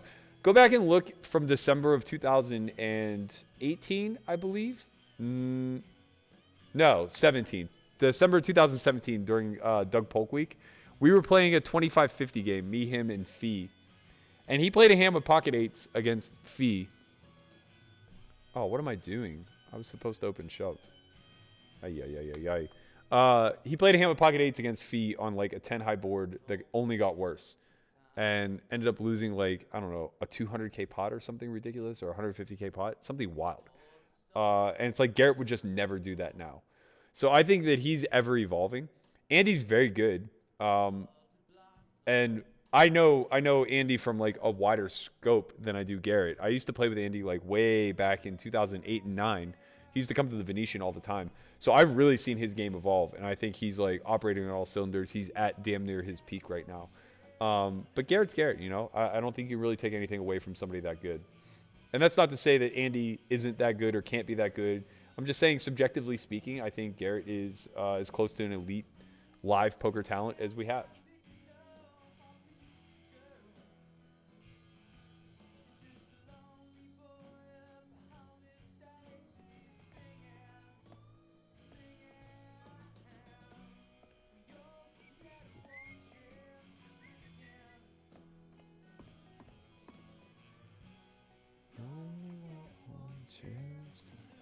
It's annoying. I probably could call there. It'd be a pretty loose call with a guy behind, but I'm probably getting a good price. Matt McLaren says, "Hey Burke, shouldn't you always be the one pushing all in with a low stack and modest holdings? Doesn't really matter. All that matters is your equity. If I could get it, so if I can get better to fold, then yeah, of course. But he's not going to have very much ace high that check raises. At least not that would check raise, but would have otherwise folded if I open shoved. So for instance, think of it in this sense. If I open shove queen 10 there on king jack 8, and he somehow folds ace deuce. But if I if I bet rather, he check raises ace deuce, then yeah, I should open shove because I just win the pot more frequently without contest. But those two things are not mutually exclusive, right? If he's going to fold ace deuce to my open shove, then he's almost certainly not going to check raise versus my bet. He's more likely to just fold. So in this spot, we flop blockers, basically, is what we flop. So we have a pretty clear bet. He's not going to have a ton of King X. He'll have like some King Queen, King Jack. But we block the King Jack. We block Ace King, obviously, which doesn't matter. We do block the nut flush draw, which is kind of nice. He just should have a lot of middle pair peels. 5s, 6s, 8s, 9s, backdoor straights, and flush draws like 8, 9 of clubs. Or he'll just have some give ups. Queen 10, Jack 10, Ace highs.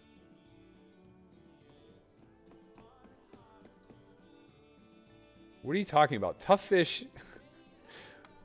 Bro, Google Tough Fish. Tough Fish was not 2006's Postle. Tough Fish was 2006's The Trooper. He used to make videos of himself playing on Party Poker, and he'd be like, all right, we're getting into this, playing that little 10-20. All right, we got the queens, and he's just like finds himself all in, and then he gets sucked out on by like Ace King, and he just starts on a swearing storm. Tough Fish is one of the funniest guys of all time.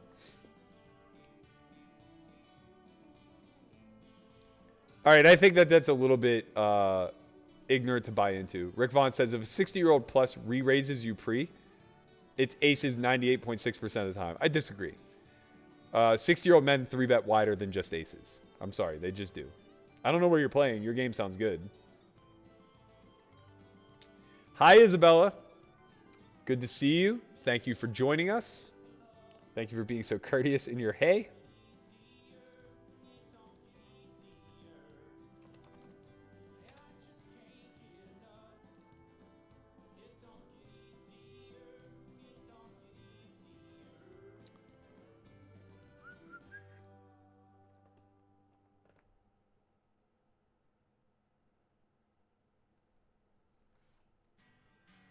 Yeah, I think if I would have folded the Kings versus Garrett, it would not have been negative EV for my image.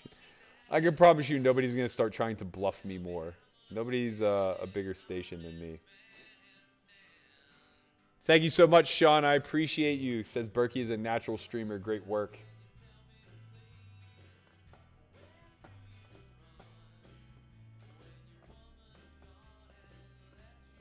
Anthony Moore says, finished S4Y Origins tonight. I loved it. Thanks, man. Really appreciate it. We feel like not enough people got to watch it. I'm glad that some of you are doubling back now.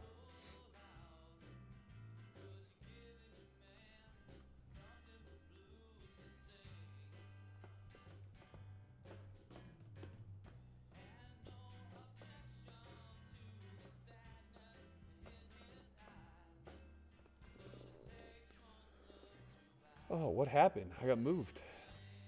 Let's see what else is starting up in these WSOP streets. We got the 10K guarantee. It's been running about a half hour. I'll fire that up at break. Oh, we have a turbo too. Oh, that's not till later. Okay, cool. So we still have 3 more tournaments left to play throughout the evening. I'm going to wait to hop in them once registration gets a little further along. Berkey, can you verbalize your feeling when Polk exclaimed he had tripped 9s when he raised the flop against you and went runner, runner? There are these moments in life, particularly in poker as a whole, where you feel special. You feel like things only happen to you and nobody else can possibly understand what it's like to be you. And in that particular moment where I hadn't been running all that well and I felt like I had him right where I wanted him, I expected a shove on the river with some airball-y type of hand. Some hand like... I didn't think 9x. I didn't think his 9x would bet the turn. But more so something like... I don't know. I honestly don't even know. Pocket 8s, maybe, that blocked the 7s. Ace 8 suited. Unlikely. He was reaching for bluffs. I knew that. Basically, he was reaching for bluffs, and I felt strongly that it was a byproduct of my sizing and that I had him where I wanted him. When he didn't shove the river, and I ultimately called to see the bad news, I was very much in the mindset of this stuff only happens to me. And that's a really, really dark place to be because variance doesn't have a face. It doesn't give a shit about you as a person, the hands that you play or how you play them. It just is. It's just a thing. That said, things like that do happen to me probably at a greater rate than most because I'm such a battler. People battle back. You know, the more rivers you see, the more showdowns you see, the more likely you are to incur variance. The way to stifle variance is to be all in. Or sorry, not to be all in, to avoid showdown. And, you know, I get action. I give action. So this is kind of the exchange.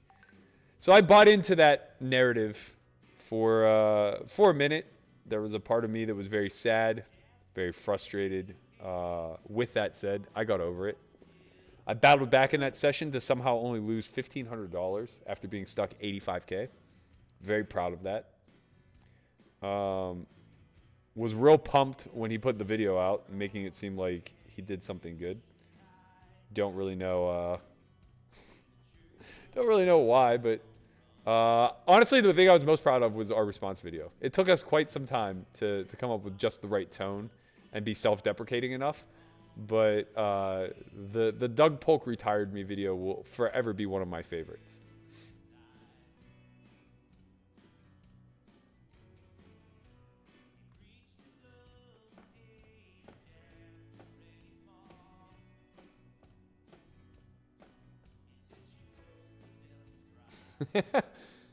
Slander says, I unsmashed the like button just so I could re-smash it. I like that, man. Just do it all day. Just keep re-smashing all day long.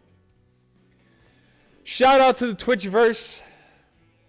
I want to say hi to all you that are new viewers. Those of you from the Thirst Lounge stream who haven't been privy to anything Matt Berkey related or S4Y related. We appreciate you coming here. We hope you stick around for a while. Trying to put on quite a show for you guys today. Not a huge slate. We got 4 or 5 tournaments. Yeah, we're sitting a little bit above average here in the circuit. Average is about 25.7. We have 26.7. So, you know, we're just out there crushing it, obviously. 273 remain of the 467 that entered. We're just trying to navigate. We have no chips in the 500, so I'll spare you the dismal stack that we have there, the 9 blind stack.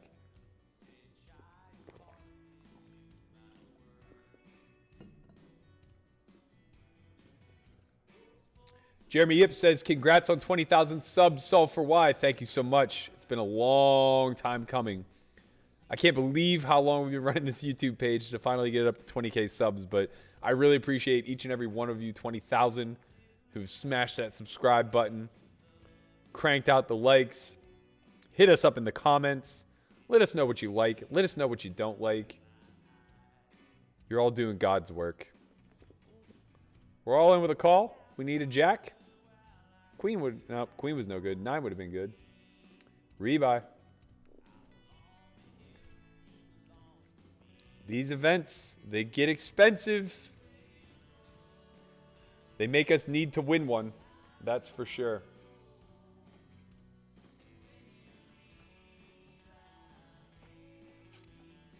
Karen Miles says, hey, I love this stream. Thank you so much. Jason Shapiro says, favorite Pittsburgh Pirate of all time. You're not going to like this answer, man. It's Barry Bonds. It's not even close. I died when they traded or when they lost him to free agency. I mean, I was in tears. I was like 11 or 12 at the time. I was so upset that I gave up my loyalty to the Pirates for like 8 years. So for like the entirety of my high school career, I didn't even follow the Pirates. I couldn't breathe, man. Operation Shutdown with Derek Bell. It was too much for me to handle. It was just so egregious. That was the day that I knew the Pirates would never win again. And I became a Giants fan as much as I could. I actually really hate West Coast baseball. It was hard to follow the Giants. I was never really a Giants fan. I was just a Bonds fan. Man, that home run he hit in the World Series versus the Angels. Oh, my God. I could still see Troy Percival's mouth go, oh, my God, from the dugout. It was incredible. Berkey, who's the best athlete poker player you've played with? Probably Michael Phelps. Has to be Michael Phelps. I can't think of anybody who's a better, more accomplished athlete than Phelps. Really nice guy. I have a great Phelps story, actually. Haven't told this one on stream yet. I think it's, now looking back on it, it's pretty hilarious. So this would have been all the way back in like 2010. Actually, it would have been like maybe even like as early as,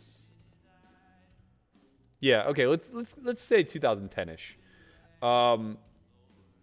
It had been right after I made a deep run of the main event, I think. So it might even have been as late as 2011, but it was definitely pre-Black Friday. I had made a deep run in the main event, got 42nd or something of that nature. Finally had some money. One of my really good friends, Berto, for those of you who watched the Origin series, you'll know that he was the guy who... you'll know that he was the guy who kind of bailed me out when I went broke in 2013. Very close friend of mine. He's been in the sports merchandising business his entire career. So he's Joe Montana's manager. He works with Bill Parcells. He just has a litany of athletes that he's connected to. And in 2010 or 11, he was in Vegas, and he was playing a 1-2 no limit game with Phelps. And he invited me down. He said, hey, come join us. Like, I'd love for you to meet Mike. He's a great guy, yada, yada, yada. And I'm like, yeah, sure, would love to. So I head down to the Palms. They're already playing. It's Phelps, Gross, Jeff Gross, McLean Carr, my friend Mike Berlini, Phil Hellmuth, and a couple others that I don't really recall off the top of my head. We got very lucky here, so we're going to go for it. We have a lot of bluffs, which is great. So we're going to go like 2-3/4 pot, get snapped, and we're good. Ship it. I'm guessing he has a 10. He had ace 10, so we were all the way dead. Found the 2 outer. Luck goes both ways, guys. Remember that one. That one was important. It really bailed us out. So I get in there. I'm late. Obviously, it's been running for hours. I just got a late invite because there was a seat open. And I sit down, and everybody's just super stacked up. Like, they have like 5K plus in front of them. So I'm not trying to be a dick or dick wave or anything like that. I just really want to meet Michael Phelps. First time in my life, I'm kind of starstruck. And so I go, what's the buy-in? Chainsaw, my man. What up? How you doing, my man? So anyway, I'm like, what's the max buy-in here? Like, I'm willing to play by any rules. They could have told me $100. I would have been all for it. They could have told me 10,000. And again, I would have just been like all in for it. So they're like, no cap. But everybody has about 3,000. I was like, okay, cool. I'll take 3,000. I'd buy in for 3,000. One of the very first hands, Phelps like limps under the gun, and I'm just trying to like splash around, So he like limps around. Hellmuth limps. I isolate with 6-8 of spades to like, I don't know. I think there was a straddle on for like 4 or something like that. So they both limp for 4. I make it like, I don't know, 30 or something like that. Phelps limp raises me. I call. So now it's like 125 or something like that. I call. Flop is like 10, 8, 4, 2 spades. He checks. So obviously I bet my hand. I have middle pair and a flush draw. I bet like, 200, something like that. He makes it 800. And we're like 3K effective. So I just smash. And I'm thinking like, this guy's going to fucking love me, man. I'm in here with 8-6, just piling the money in, you know what I mean? Like, hey, let's gamble. Let's have a good time. Let's play a 6K pot. No big deal. Mike, I'm one of you. Like, you're way, way richer than me. No big deal. But hey, I'm willing to mix it up. Like, how you doing? My name's Matt. That kind of thing, right? He gets pissed. He mucks, obviously. He just has dust. He mucks, and he's just, like, livid and visibly angry. Like, it is abundantly clear that he is upset with me, right? And I'm just, like, I immediately just, like, sink in my chair. I'm like, oh, no. Oh, no. Like, I've just upset an Olympian. This is awful. So now there's like this palpable tension that's just at the table, and I can't breathe because I know it's my fault. So I'm just like there, just like playing my hands as best I can. I'm getting fucking wrecked by everybody else because I'm way too much action. And I end up losing small, like $500 or something to that effect. And after the game, the game's coming to an end, right? And now Phelps goes around the table, and he goes, hey, we're heading to Rain tonight, the club at Palms. He goes, we're heading to Rain tonight. Are you coming? And he points to Gross. And Jeff is like, yeah, I'm coming. And then he points to McLean. He's like, are you in? And he's like, yeah, I'm in. And then he points to Hellmuth. And on so down the line until he gets to me. And then he just like ends the conversation. Like, who the fuck invited this guy? No chance I'm asking him to come out. So I go up to my friend Berto afterwards, and I'm just like, oh, bro, like, please apologize to Mike for me. Like, I wasn't trying to be some arrogant little prick. I was just gambling it up. Like, I didn't even have that much. I had a pair and a flush draw. Like, no big deal. And he's like, yeah, don't worry, man. Don't worry. I'll smooth it over. So that was that, right? Like, Michael Phelps now hates me. That's just where I'm at in my life. And I know it for a fact. I just know for sure Michael Phelps hates me. So fast forward to like December later that year, and I find myself deep in an F-Tops event. I ended up getting third for like 90K, I think, in just one of their no limit events. I don't recall what it was off the top of my head. Doesn't really matter. Might have been a knockout. I don't know. So I ended up getting third in it, right? Now that following January, a month later, I'm at Brigada for their winter series. And I'm playing 1025, and lo and behold, Michael Phelps takes a seat. And it happens to be my birthday, right? So it's January 29th, probably 2011, I guess. Phelps sits down, and I'm like, oh, man. And I'm thinking, like, I'm a little awkward at first. He doesn't even acknowledge me. And then I'm like thinking, and I just go, you know what? Fuck it. We just can't live like this. We're adults. I'm just gonna say it. So I just kind of like, he's sitting in like the 7 seat, and I'm in like the 2. So I kind of like peek my head around the dealer a little bit just to make sure that he can see me. And I go, hey, Mike. He's like, just gives me a nod. Doesn't even really acknowledge me. And I go, can I ask you a question? And he kind of just like shoots darts my way. Doesn't really give me the, yeah, sure, go ahead, man. But I'm just like, I'm going to ask it anyway. I go, do you hate me? And he just kind of like smiles and goes, I did for a very long time. And I go, man, I'm so sorry. Like, I wasn't trying to, like, come hard at you or anything like that. I just was there trying to give loose action, trying to gamble it up. He goes, yeah, I know. I'm too competitive. Like, that's just kind of my thing. But, I've been following you since, and I saw that deep F-Tops run that you made where you got third. Congratulations. He's like, I think you're a great poker player, all this other stuff. I'm like, oh, man, thanks, brother. I think that's awesome. Like, it's great to get acknowledgement from an Olympian, that kind of thing. And so we kind of shoot the shit a little bit more. We're a lot more friendly at this point. And afterwards, after the game breaks, he's like, hey, here's my number. Hit me up. We're going to the club tonight. I can't remember what the club is at the Brigada, whatever it was. He's like, why don't you and your boys come out with me? I was there with Phil Collins, who went to college with Jeff Gross. So, they were already friendly, and I think Phil was already planning to go out with them anyway. So he's like, why don't you guys come out with us? We got a table, yada, yada, yada. I know it's your birthday. Like, we'll celebrate. No big deal. I'm like, sweet. So, like, I text him later that night, get all the details. We're all getting ready to head out to the club together in a group. We get there. He's already a few drinks in. They got bottle service. Gavin Smith, R.I.P., my man. Gavin is there, blacked the fuck out. I mean, like, it's like 9:30, like, the party's been rolling for an hour and a half, maybe. It might be like 10:30. I don't know. Whatever. But Gavin is fucked up. So he's just in the booth like this. And then, like, every now and again, he'll get a jolt of energy, and he'll, like, pop up, slap hands, take shots with people, and then just, right back to BTFO mode. And, we're just having a good time. Everybody's having fun. Well, now comes the part where it's time to celebrate, right? So Phelps is like, it's your birthday. It's your birthday. We're doing shots. We're all doing shots. Let's go. And I'm like, oh, no. Here we go again. So I'm like, it's loud, obviously. I'm like, Mike, like, I don't drink. He goes, nah, fuck that. It's your birthday. It's your birthday. And he hands me a shot. I'm like, no, like I've never drank. And like, he thinks I'm messing with him, or I don't believe him, or whatever. And he's just like kind of forcing it. So my boy Brian's there with me, and I just kind of like pass him the shot. And he just like takes it and gives me back the glass real quick. And I fake it. And he goes, I saw him take that shot. Like, he starts calling me out. I'm like, listen, I'm not like being a dick. I've literally never drank in my life. And then we end up having like this long discussion about like me having never drank and wishing I could be a better athlete and all this other stuff. And it just like gets into the thick of it where finally like he kind of understands, okay, no big deal. Like, you don't drink. I'm not going to force you. That's not a problem kind of thing.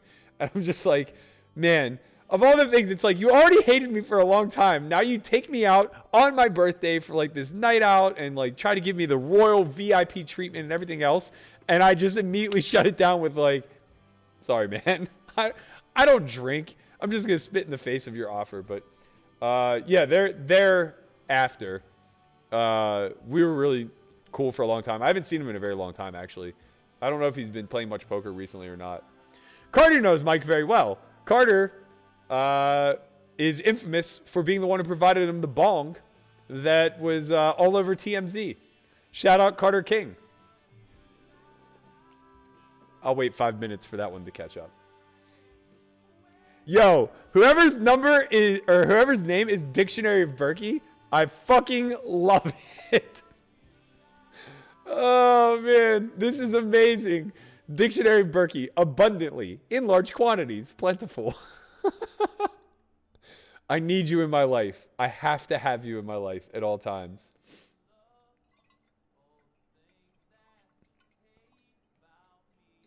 Perpetually. In a way that never ends or changes. Constantly. Oh, man. This is so fantastic. I love it. I love it. I love it. Andy Van's Superman was definitely a hero of mine. Bonds was the one who got all the shine, but Andy Van was like the grinder, you know. He was the guy that you knew was there early and was the last one to leave kind of thing.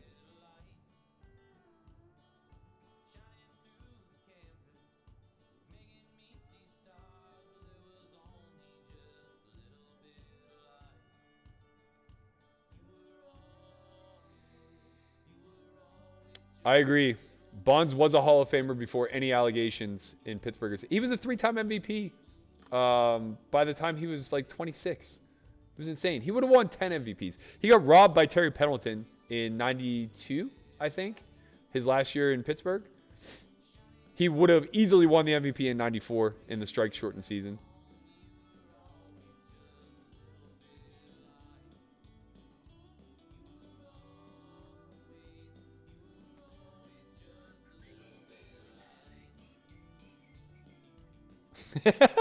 Carter says, I have a better Phelps story. Yeah, you do. That is for sure. You do.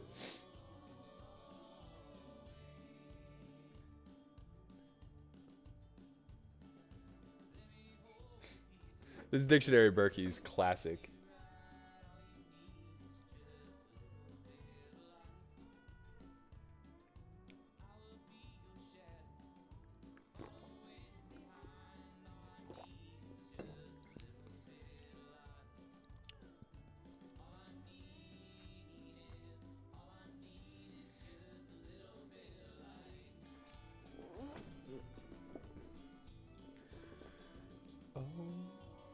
I can't believe we're being graced by the presence of the one and only Chainsaw, the Alan Kessler, here in the chat, knitting it up, judging all of my plays, telling me I'm way too goddamn loose. Shout out my man Dan Laskell, hanging out there on the East Coast, former Academy member, out there big dicking it, encore whenever they run games. I see you. I have to stop swearing so much. I'm not child friendly. This is definitely open. Kind of an awkward stack depth versus big blind. Doesn't really get the reshove that widely at that depth. What up, Lukic? Good to see you and Lily here as always. Appreciate you guys showing support, both former Academy members. Drinking alone.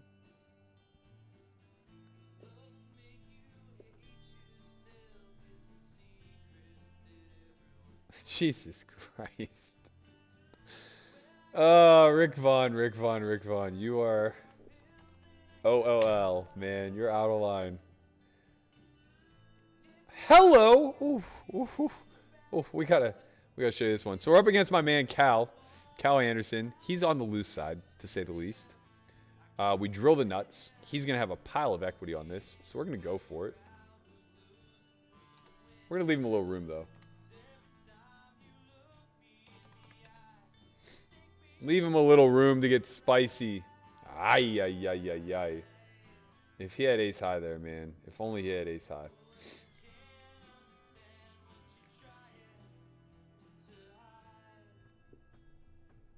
Yeah, Phelps was a grinder, man.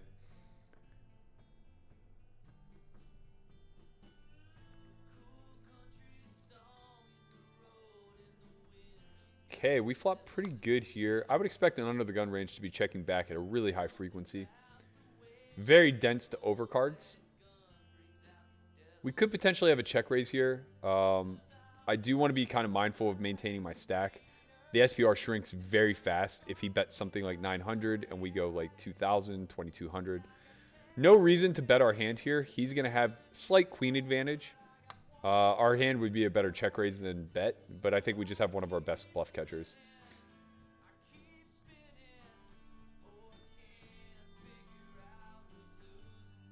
Versus a down bet, this is a pretty easy call.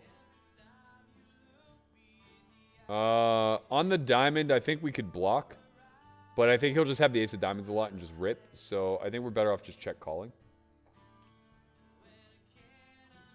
Kind of unfortunate when we lose value against other queens.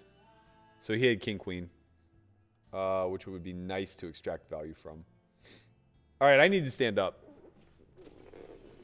Oh, I'll be back shortly.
missing hands. How many did I miss? Were they any good? Nope.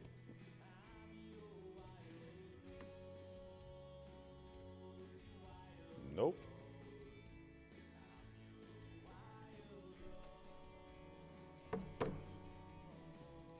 All right, we back.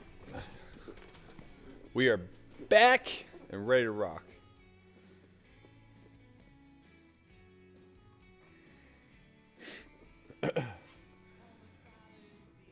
What's going on in the chat? Oh my goodness, we're talking economics. Berkey is the solve. You're goddamn right.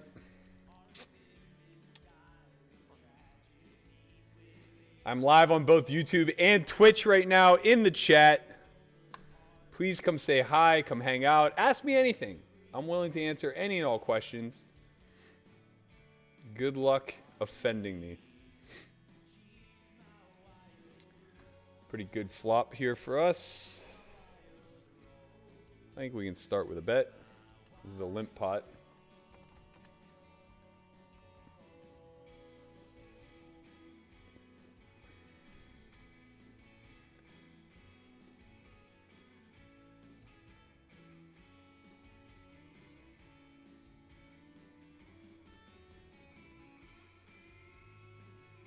Why do you guys all keep saying I'm the solver? Hey Berkey, do you use solvers? Yes, I do.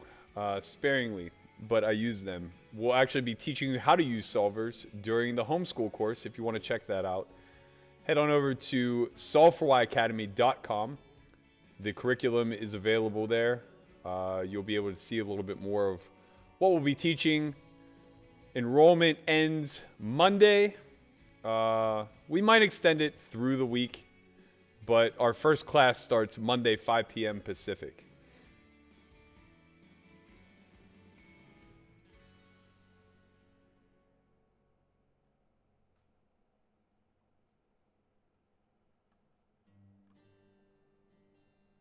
Oh man, Mike Postle in the chat. Shout out to the guy who thinks he knows about software. Hey, whack it. Chuppy chuppy.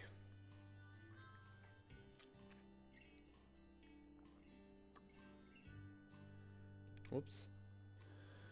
Pretty awkward. Okay, so we started this hand with about 30 blinds. We actually started with about 20 effective. He should be all in, not 3-betting here. This is very frightening, but we have bottom of the range of hands that we would get in with. I think we shove 10s. I think we shove jacks. Good luck, us. Let's go, team.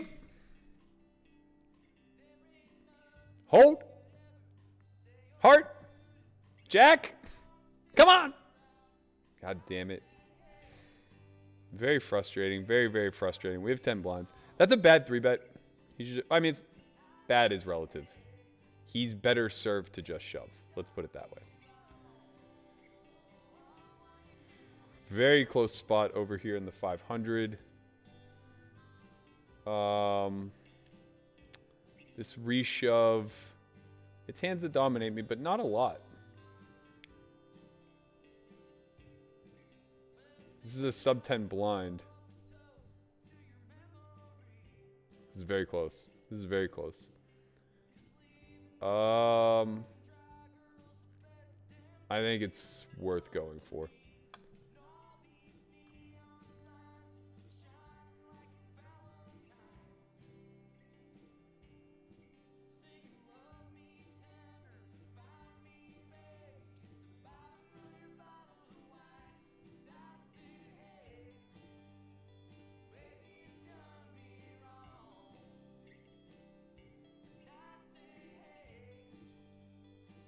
All right, we were right.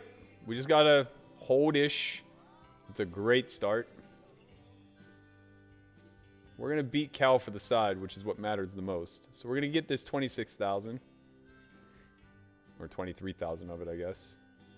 Would have been nice to make an ace or a 3. Oh, I guess we need an ace. It's a huge, huge spot for 6-7 to pull through.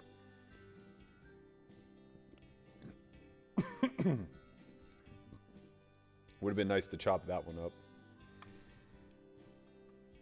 Hey, Matt, what's the worst beat you ever put on someone or took yourself? The worst beat I probably ever took myself was... so both of them were in the big game. The worst beat I think I ever took... hold on. We're all in here in the circuit. Good luck, us. Pray for me, team. Sub 10 blind shove. The remainder of our dusties. I'll take a fold. Okay, let's go. Come on. That's so painful. Let's go. GG. GG. The ring continues to elude us. Very unfortunate turn of events there. Jacks lose to ace king. Ace 5 loses to king queen. Those are the breaks. Very frustrating turn of events. We're already in for about 1,500 today. We gotta make some waves here.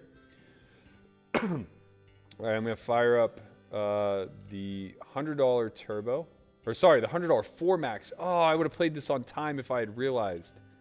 God, I do this every Saturday. I'm so dumb. All right, let's table capture that.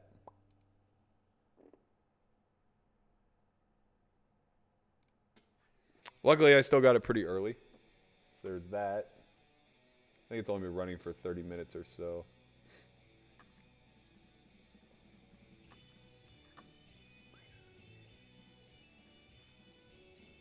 Whoops. Oh, I'm doing this all wrong. I'm doing this all wrong. This is where I want to put it. There we go. There we go. Now we got it.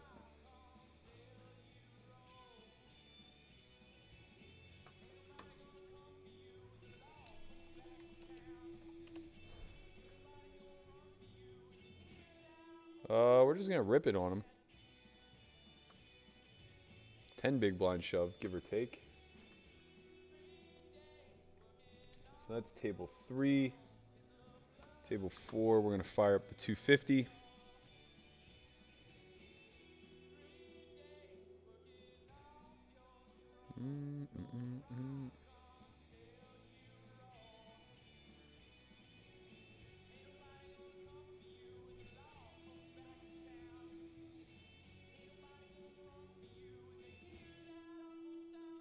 Uh-oh. What have I done? Oh no. Ah.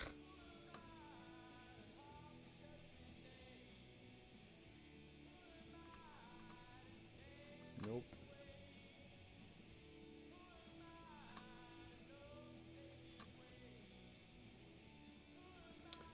All right, I think I'm all set up now. We'll go back to table 2. The one that matters the most.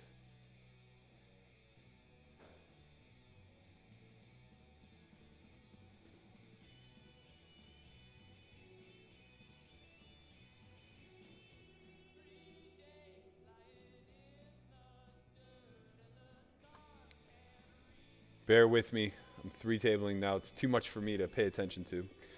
I think I'm good now, though. So we got a $100 4 max event going.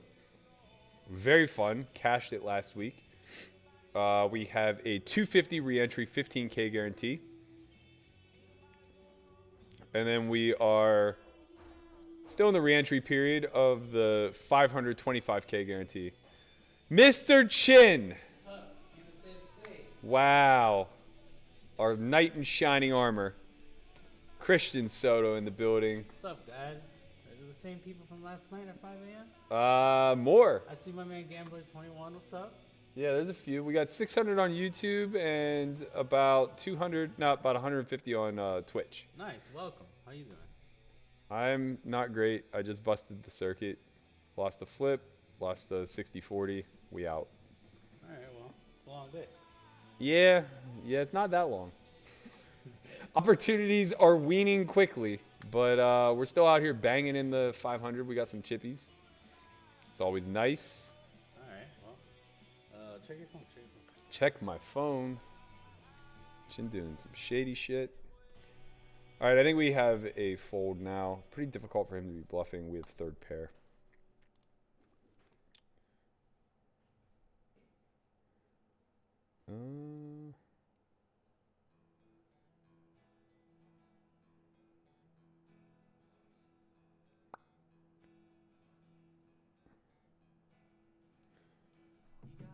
Oh. Alright, hold on one sec.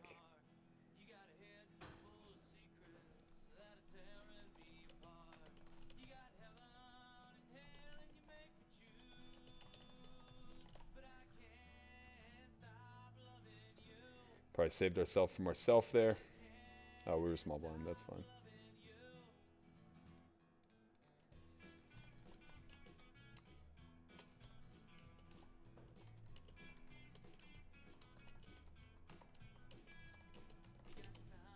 Oops. There we go. All right. I'm back. I have control of the stream all over again. I'm not too far into La La Land. Kind of in La La Land.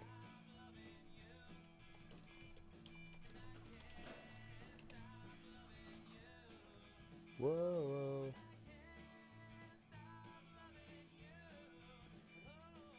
All right.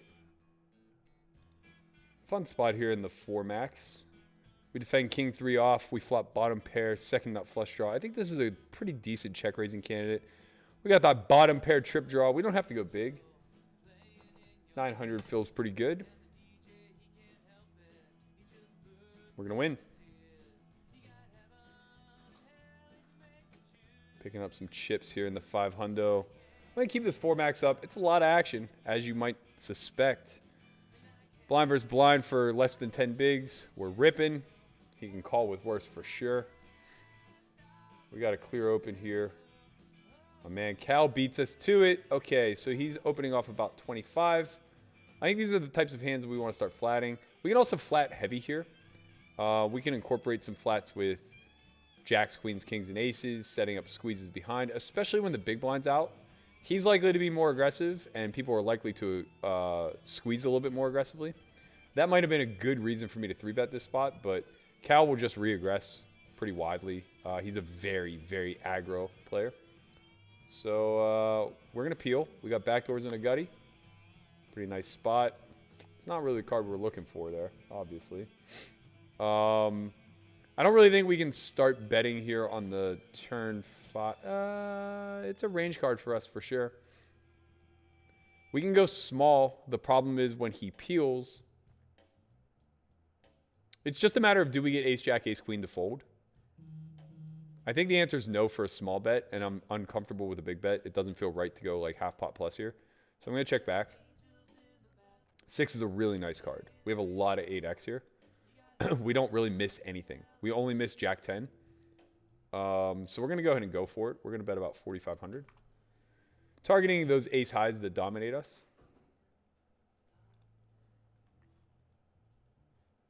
And we just get snapped by 7th pair. As you can see, Cal, very aggro. Very aggro. That is not a GTO call, but he made it in 0.1 second. So he knows something we don't. Yeah, I had queen high. I had like one of 3 bluffs I could have in that spot.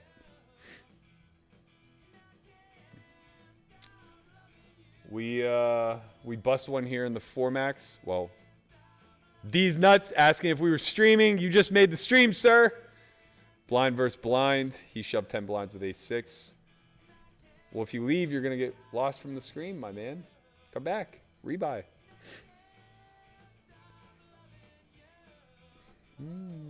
Now you can see why the ace 8 call off versus Cal makes a lot more sense.